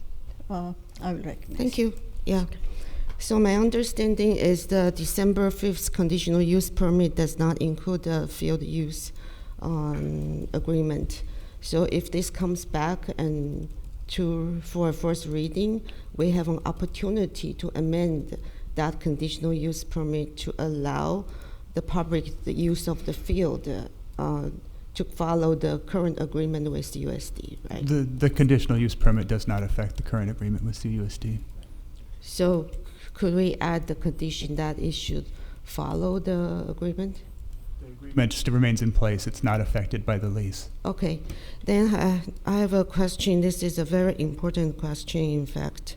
So in this table from the municipal code, I see that there are different levels of approval. P, permitted use. Does that mean approval by the council? No. Permitted use means it's permitted by right. By right. So it doesn't need. And then there is CUP admin, that's by Director of Community Development. There is CUP PC, that's by Planning Commission. There is CUP CC, that's by the City Council. So if I look back in the table, item 1 is a current use, that's P permitted. And we are adding 2. It says COPPC, but the language here says in the opinion of Director of Community Development. Councilmember Chow, I believe you had the floor to make a second substitute motion. I believe you've already covered this point. It's already been explained to you. If you want to keep repeating yourself, you can continue to do so. We've already wasted everybody's time and brain cells on this ridiculous discussion, but you can continue to make this point. City Attorney, Madam I think Mayor, that's not a legal I'd ask opinion. that you call the vote. Here is my substitute motion. I would like to revise item 2 of the table to remove public serving uses and opinion of Director of Community Development, because that makes the table inconsistent. Okay. And Is there a second? So again, this is then- not agendized for this evening. Certainly you could make a motion to direct staff to return for a first reading that has these changes. Yeah, so that's my motion for the staff to return with a revised item 2, but add item 3 for privately operated public serving uses with CUPCC, so it's approval by council, because there is a concern of, and also I'd like to add existing permitted uses, because if the permitted uses in BA zoning could be a lot of things. I think all of us were understanding that private operating means the existing permitted use. And then also, okay, that's a long motion, Councilmember Chow. So this is my can we get a second for your motion? Substitute motion. Can we get a second for Councilmember Chow's motion? I'll second it for discussion purposes, and through the mayor, I have a question, a legal question for the city attorney. Go ahead with the question, Councilmember Moore, but I think we've discussed this as much as we could. Thank you. So I'll take that as a yes. My question is there any possibility that we've opened up, and my concern is the city properties, not the school district ones, because I understand what they're trying to do there. But with the city properties, is there any chance that we've opened ourselves up to the builder's remedy in some way, anything like that, or infill development, anything? I mean, no, none of, there's no residential use permitted in this district, so I can't see conceivably how the builder's remedy or any infill development provisions would be affected by any of the versions of the zoning amendment that are being discussed tonight. Okay, thank you, and that completes my questions, and we can. Okay, go so the substitute motion by Councilmember Chow, Councilmember Moore, you seconded. Should we vote by lights on the substitute motion? Just for the meeting record, let me finish my actual motion. That include, when it comes back, it should include a list of BA zoned properties with a map, so we do things right the next time. And also, please consider adding the field use for non-school hours in the conditional use permit, if possible. Thank you. Okay, let's vote by lights. Through the mayor, Moore, I accept the additional language. Okay, all right. Chow's substitute motion fails with Chow and Moore voting yes. Okay, let's go back to Vice Mayor Fruin's original motion. Yeah. First substitute motion. Can you reiterate that, Vice Mayor? I have it, if you'd like me to repeat it. Yes, Mayor. So, to approve the staff recommended action with further direction to return to council later in the year as part of the zoning code cleanup that was alluded to earlier by the city manager, with the definition of the expression privately operated public serving uses and any other suggestions that staff might have in terms of potential rezonings for other sites that would resolve some of the concerns that were raised today, with additional direction to reach out to the resident who is concerned about access at Regnar. Okay. Through the mayor, may I clarify a point here? Is it the, may I? Yes, go ahead. Is it the intention to try to address my concern about the city properties with the zoning item? Yes. Okay, thank you. Yes, so we've heard Vice Mayor Fruin's first substitute motion. I seconded it, and should we vote by lights? The mayor, are you going to allow some discussions or just going to vote? No, okay, got it. Vote by lights, please. Fruin's substitute motion carries with Chow voting no. Great. Okay. Let's go to move on to item number 8. Councilmember Chow, you pulled this as well? If you could explain your reasons. So after the approval, I still am confused with exactly where two-story ADU will be allowed in the city of Cupertino under the approved ordinance. So I would like more clarification on that. So Councilmember Chow, thank you for your questions. We received your questions about 2 minutes before the council meeting, so we didn't have time to prepare a response. If you would indulge us by providing that response to you after the meeting tonight, we're more than happy to show you where you can find those information. Okay, yeah, a written answer will be really appreciated. Thank you. Okay, so moving on. If that's yeah, that's all. Yeah, if that's the case, then I would move the staff recommended action. Public comments. Do we have public comments for item number 8?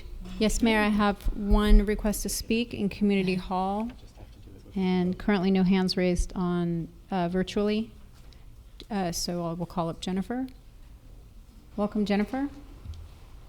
Anyone wishing to speak on this item, please submit your speaker card now in the next 9 minutes or raise your hand virtually. Thank you. Hi, I'm Jennifer Griffin. This is a perfect example of why we don't trust the Planning Commission or the City Council to handle De Anza College. HCD will get it. At this point, I sent you a very nice letter about 2 weeks ago concerning my concerns about the two-story ADUs. I received no answer at all. We normally, my 24 years with this city, well, 23, and 5 in the county, whenever there is a change like this, there is a discussion. But what happened with this, 2 members of the Planning Commission introduced the two-story ADU at 12:15 midnight at the Planning Commission meeting, and they had not been agendized. The public did not know. I was sick from having gotten 2 shots, and I was leaving for Florida 4 hours later. I was on Zoom. There is no way we could have stopped those 2 Planning Commissions members from bringing up the two-story ADUs. There was no discussion. Then again, we had the City Council meeting, completely strange, confusing, nobody, okay, my concerns are, two-story ADU, you're gonna have it in the power lines. Now you can put the ADUs 4 feet from the property line. There's actually one on Bollinger, which actually the fence fell down 2 days ago, but it's stuck 4 feet next to Bollinger Road. We see it all the time. It looks like it's in the power lines, but it's 1 story. What are you going to do when you have a 2-story ADU allowed by law, ministerially, 4 feet from the property line? The high voltage lines, my father worked AT&T, my brother was a lineman. He did 611 repair. I know my power pole lines. My father ran a service yard at Doyle for 25 years. You know where those high voltage power lines are. There was not one word from this city council about where 2-story ADUs were going to wind up. Is that for us, the public, to have to fight it out when neighbors are concerned that the ADU that's going up is going to be in the high voltage power lines? This is not the way we do things in Cupertino. It is sloppy. It is dangerous. Okay, you also have no privacy. You can have peeping Toms in these 2-story observation towers of neighbors. You can look into bedroom windows, children's windows, and I'm going to hire a surveyor. Thank you, Jennifer. That is your time. And next we have Louise Sadati, followed by Jean Bedord.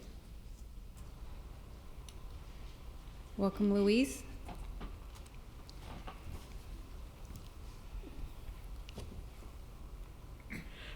Thank you for waiting. So my feelings about item 8 being brought up again is similar to my feelings about item 7, which is I was at the last meeting where we discussed about the ADUs at a long time, and there was a room full of speakers on Zoom and, you know, in the audience chamber, and then now at the last possible second, the consent item is pulled, and on item 8, and what else needs to be regurgitated and eaten again? You know, it was already discussed. A vote was taken. This is a second reading. Like, come on, you know, like a long discussion. And then you bring it up again a minute before like at the last minute, so that previous speakers cannot reorganize to show up again. I mean, please, you had all the speakers, you had all the emails, you had your long discussion, you made a vote. Done. So this pattern of regurgitation for no reason that is really reasonable that I can see, and forcing people who care to sit through, again, long-winded questions about minutia that a lot was previously discussed. So anyway, the way business meetings usually run is you have an agenda, you discuss it, and you move on. You don't keep repeating and regurgitating the previous agenda items. So sorry, that's my thought. And I think you need to take the previous speakers that showed up at the last meeting and talked about the ADUs and sent the emails, show respect for them and what they had inputted, and not regurgitated when they're not present. Thank you. Thank you, Louise. Our next speaker is Jean Bedord. Welcome, Jean. Good evening. This is taking much too long. My name is Jean Bedord, and I'm a resident of Cupertino, and I expect my city council to be relatively efficient in their decision making. We've had the first reading, as Louise has spoken. A lot of people showed up for those. We hashed it over. This should be pro forma. It's perfectly sensible to put it on the consent calendar, because the only reason that you are doing this a second time is to find minor corrections, i.e. clerical errors, which occasionally happen. I urge you to be expedient and simply approve this. We've been through it before. In fact, I think you voted 5-0 to approve it with the first reading. So why all of this fuss about the second reading? I don't get it. Thank you. Any other comments? I apologize, Mayor. We have two hands virtually that are raised, Tessa Parrish and Seema Linskog. Welcome, Tessa. Hi there, good evening again. And gosh, you know, I kind of, it feels like comments are not being welcome. And I just want to say that this is why it's public comment, and I think we should be respectful of the comments. And so I do believe the two-story specification was not in the first reading, so it's not a minor clerical, if I'm correct. So that's my comment, is this two-story. I saw the two-story and kind of got alarmed. Is that is something that a lot of people would be interested in the community. I think this is kind of a big deal. It's not just a small deal, and if it was passed with that the first time, I think it's big enough that it should have gone out as a postcard to every member in the community, because this is a big deal. It is going to change the value of the properties, that the look of the city. It's huge, and it's just given into having zero control if it becomes just, here by law, you can have this whether your neighbor likes it or not. It takes away more of the checks and bounds that we have in place for the purpose of beautification and privacy, etc. of people. I'm all for ADUs. Of course I am. People need them, people want them, but they also want the privacy. So many people do not buy when a property is hovering over their property because you have, peeping toms, etc. So I really feel like this isn't just a minor clerical. And again, this is the purpose of the second reading. I really would appreciate a little more courtesy from everybody, and instead of being attacked, I think we have the right to make comments, and I want to feel that I can speak if I so wish. So that's what this is for. My only regret is that more people don't know about it, because I know if I mentioned it, I would have made a few more people know about it, and if we didn't get that on the first one, that's what the second reading's for. Thank you. I urge you to maybe make that change. Thank you. Thank you, Tessa. And next we have Seema Linskog. Welcome, Seema. Hi there, can you hear me? Yes, we can. All right. Mayor Mohan, Vice Mayor Fruin, council members, thank you for giving me. For once, I am speaking as a planning commissioner. This was agendized on the planning commission agenda. It was clearly agendized. It was discussed. We had community input. We had a lot of discussion among all 5 of the planning commissioners, and it was there was a lot of discussion. There were substitute motions. When we finally got to the vote, we had a 4-1 vote on this, and there was a lot of clarity as to how we were moving forward in terms of what we were proposing for the council to approve. When the council met, I watched that meeting. This 2-story thing was discussed at length, and the planning commission. It was discussed at length in the council meeting.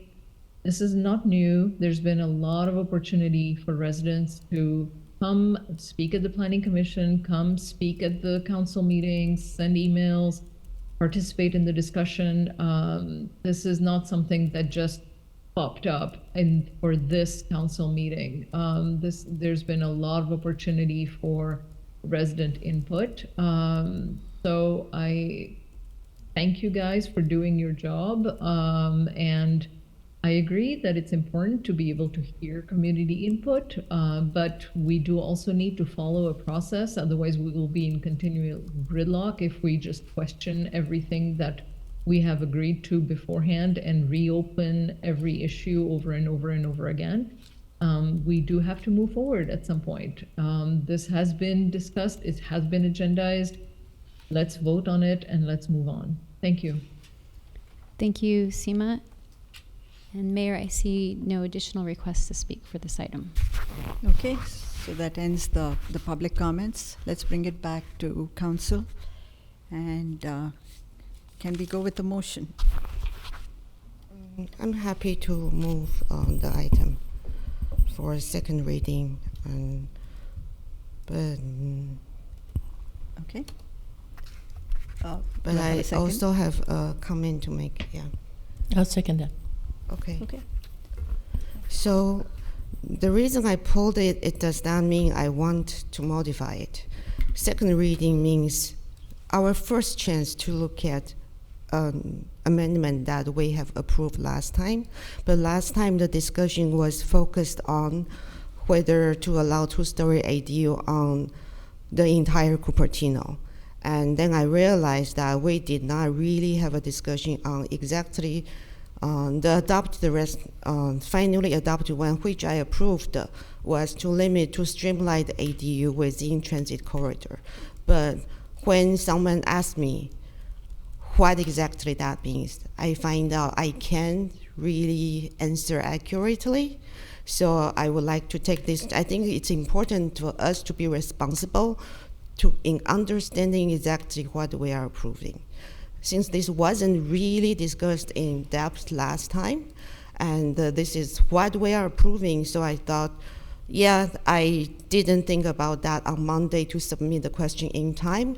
I emailed the city staff right before the meeting so that they know what I'm going to ask, so at least they know has been my practice. If I feel there is something significant I'm going to ask, I try to email, even it's right before, so that the staff is aware. And I think I struggled on whether to pull this item. I pulled it because I think this is a very important information for the public to understand. If we can get the information after the meeting, that would be great. Thank you. Thank you, Councilmember Chow. We have a motion. We have a second. Yeah, the motion is the staff recommended action. Do we need to say I move that the clerk read the title of the ordinance? So we don't need that right now? No, we don't need that. Okay. Not as advised by our city attorney. Okay, so we have a motion. We have a second. Let's vote by lights. The motion carries unanimously. Great. Okay. Last item, hopefully. Mayor, we'll need a motion to extend time to hear this final item. Okay. I move that. Okay, and I second it. So we go on till 11 o'clock. Or earlier. Okay. And Mayor, to clarify, is the motion to continue to 11 or until the item is completed? Yes. It was a compound question. I apologize. I wanted to say 11 or earlier, so that's fine. We'll go with it. We'll go with the. And Mayor, I just need your vote with your light. Yeah. I would just, yeah. Yeah. So it was 211, Councilmember Way. It was 211? 11 or earlier. Yes. Until 11, okay. That's fine. So yeah, until we complete to extend the meeting to 11 in order to complete this item. Thank you. The motion carries unanimously. Okay, excellent. Now let's move on to item number 9. Again, Council. You want a break? Okay, we'll take a 5-minute break. It's 10:36. If we can be back by 10:41, that'll be great. Thank you. Hello, everyone. We are back to debate item number 9, which is the ENA, the exclusive negotiation agreement with an affordable housing developer on a city-owned parcel within the Mary Avenue right-of-way. Again, Councilmember Chow, you pulled this from the consent calendar. Yeah. What was your reason? So I think this is a really good project that I would like some visibility to the project, but a reason that I pull this strongly is because there is budget implication of $5 million that's not in the current budget. So when an item has a significant budget implication, I think for transparency, we should talk about it. So I am happy to actually move the item for discussion. Through the mayor, if I may make a clarification. So what we're asking council tonight is to allow the negotiation to take place. There is no project that's coming to council for any consideration, and therefore there's no budgetary consideration along with that ask as well. Oh, because the staff report says fiscal impact. So we are not allocating budget in this fiscal year? I'm not understanding your question. So the ask is for a council to consider negotiating a potential development at the site using the current balance within the BMR fund. Yeah, so this agreement would include a commitment of $5 million. Right? No, there's no funding commitment at this time, so that the agreement would allow the city to negotiate with the development team. So would the final agreement include the commitment of $5 million? Well, that's the negotiation part. But so that's what we are approving, to allow 5, not 10, not 3. You're not approving any funding commitment at this time. That will come back to council. Okay. And then the lease is it's a 99-year ground lease. Right. You're also not approving the lease at this time. That will also come back to council. So this is also not final. Okay. Correct. I'm happy, really thankful for so I'm happy to move the recommended action. Okay. Is there a second? So I'll second it, but we'll have to take public comment after, before we take the vote. Okay, public comments, folks. Yes, Mayor, I have 6 requests to speak in Community Hall: Jennifer Griffin, Jean Bedord, and Jacob Villalary. Hi, I just happened to wander by. This item is interesting because they have been trying, God bless them, to build something along this area for probably 25 years now. God bless Rotary. They had different things they were going to build, little bungalows. Now I think this is a noble goal, to have, try to build housing for developmentally disabled folks. My one question is, and maybe you all were talking about this, do we have $5 million in the BMR fund? We are supposed to be in a budget crisis. I can understand if that money is budgeted. I forgot now where we get that money from. I think the government gives it to us. But, we can't keep doing handouts if we've got a budget problem. The state seems to just be after Apple and Cupertino for some reason, but if the state is the one that's going to be stopping this project, they're going to bear responsibility. If they're cutting our funds illegally, don't get my husband started on this about the Apple tax stuff. It is legal in California and one other state. We have to make sure that we are covering our bases. We are in a very, very difficult spot. We can't be giving out millions and millions of dollars to groups. Maybe 2 years ago we could, but we have to mind our pennies. So I understand the questions about who are we negotiating with, when is this going, is there actually a project, but do we even have $5 million in the BMR fund? And could that be used to deal with some of our budget problems? God bless them. I hope Rotary gets it through this time. Thank you. Thank you, Jennifer. And next we have Jean Bedord, followed by Jacob Villalary, followed by Orrin Mahoney. Hello, my name is Jean Bedord, and I'm resident of Cupertino. I am so glad to see some progress being made on this project. I think it's been on the work program since 2019-20, and it seems like iteration after iteration after iteration. And so I highly commend you for moving ahead and approving.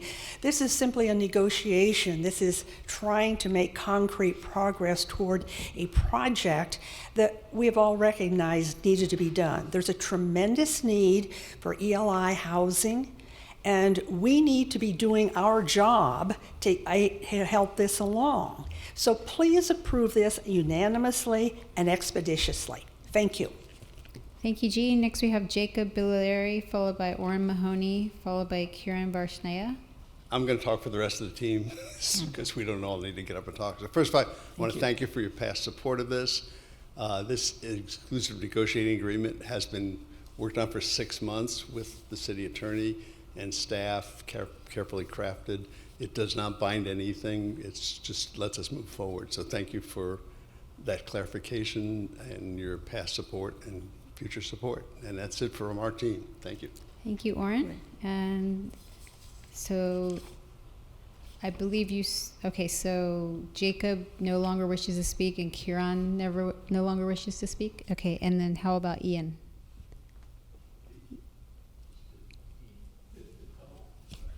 Welcome, Ian Greensides. Hi, my name is Ian Greensides. I live in Sunnyvale, but I'm a Cupertino business owner, and I spend my day hours here and have been actively involved. And I just hope that folks in Cupertino will take my welcome to come to Sunnyvale and use some of our services. I'll show you around the park over on Arquez Avenue. I'm in support of this. I've been involved with Cupertino Rotary Housing Corp., and I just hope that you'll approve it. Thank you. Thank you, Ian. And our final speaker in Community Hall is Louise Sadadi. Welcome, Louise. And I currently see no hands raised virtually. Hi. I think this is a terrific item. As a retired physical therapist with 42 years of experience, I have worked with the handicapped, and it's hard enough to find housing in Cupertino that's affordable, let alone with accommodations for people with disabilities. And I think it's really terrific of the Rotary, which, full disclosure, I'm a member of, but and that charitable housing, the job that they have done, and that little tiny sliver of land right there on Mary. I mean, it's just perfect. Extra land the city had. No developer's going to really put an expensive few little buildings on it. This is a perfect spot for, like it says here, about 20 to 40 units. I'm just thrilled. I'm just thrilled. It just shows the compassion that our city has, that we're working towards affordable housing for people with special needs. I think it's terrific. I want to commend the city staff, the city council for making this happen. Thank you. Thank you, Louise. And Mayor, that was our final comment. Thank you. That ends the public comments. We'll get it back to the council.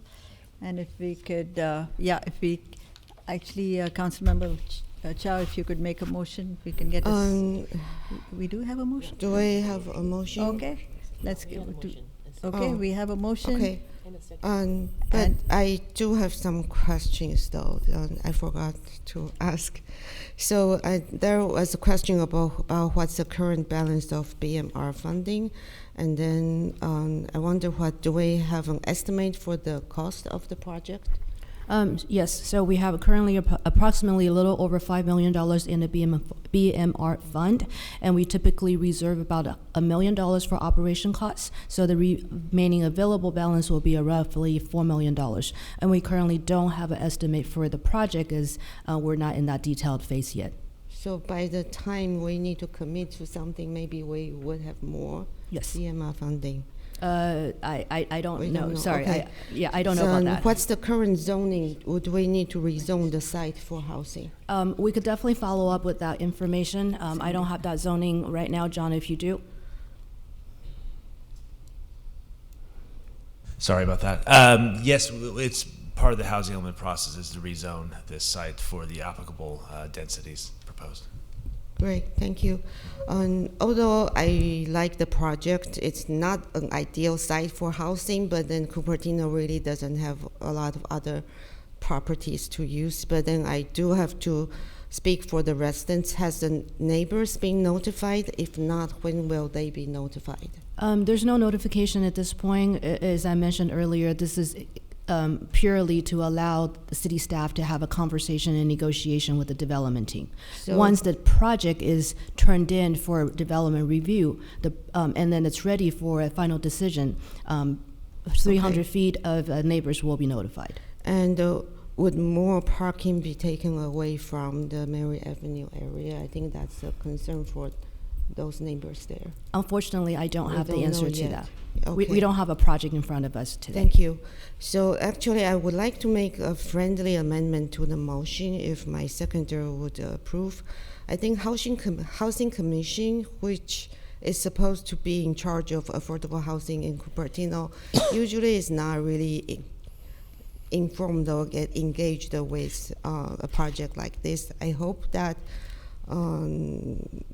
this motion include direction to involve Housing Commission when possible. Would the seconder accept this friendly amendment? I'm not sure that I see how it's germane to this topic. It's germane because in the past, the Housing Commission, this kind of project usually doesn't even get on the Housing Commission agenda until it's approved by the council. So are you asking to return this item to the Housing Commission? Not return, I think said when possible is when it's possible, engage the Housing Commission on the process or inform them of this, because right now they don't even know this exists. But this is actually Madam their City Manager, municipal code responsibility. That sounds like something you would do anyway. Is that feasible? We can definitely. So Ben, why don't you elaborate? Yeah, through the mayor, if I may. So anytime when there is affordable housing funding related to a project, it will go back to the Housing Commission. So in this case, once we've completed the negotiations and there is a project, it will go through the Housing Commission. This proposal today is to start that negotiation. Okay. Okay. Are we good? So we have a okay. We have a motion. Good. We have a second. Should we vote by lights?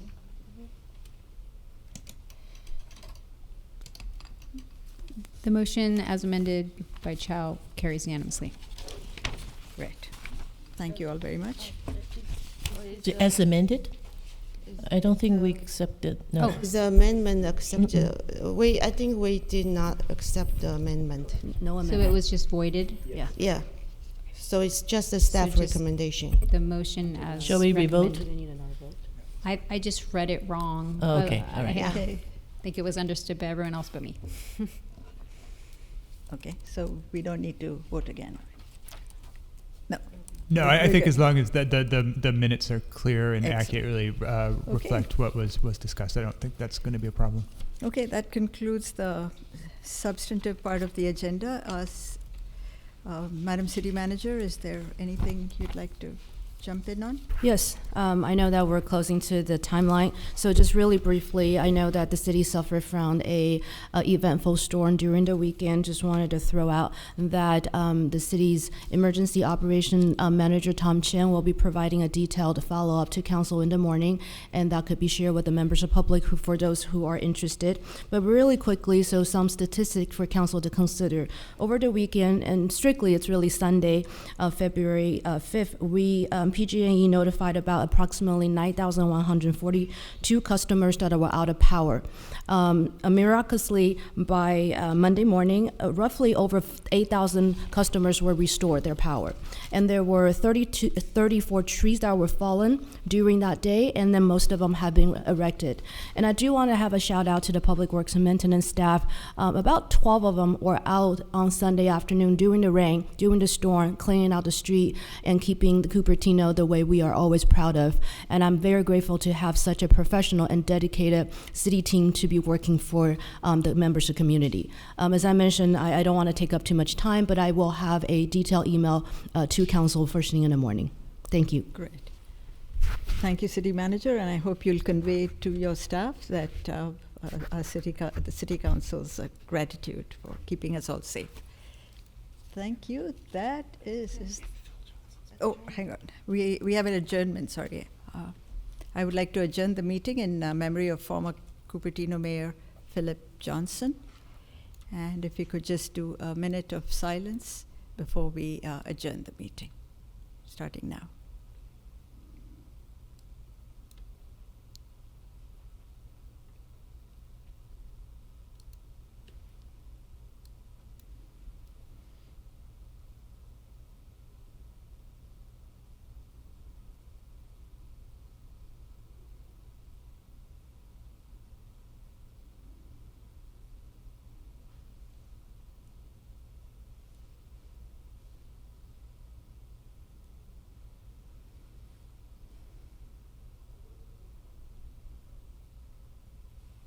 Thank you very much.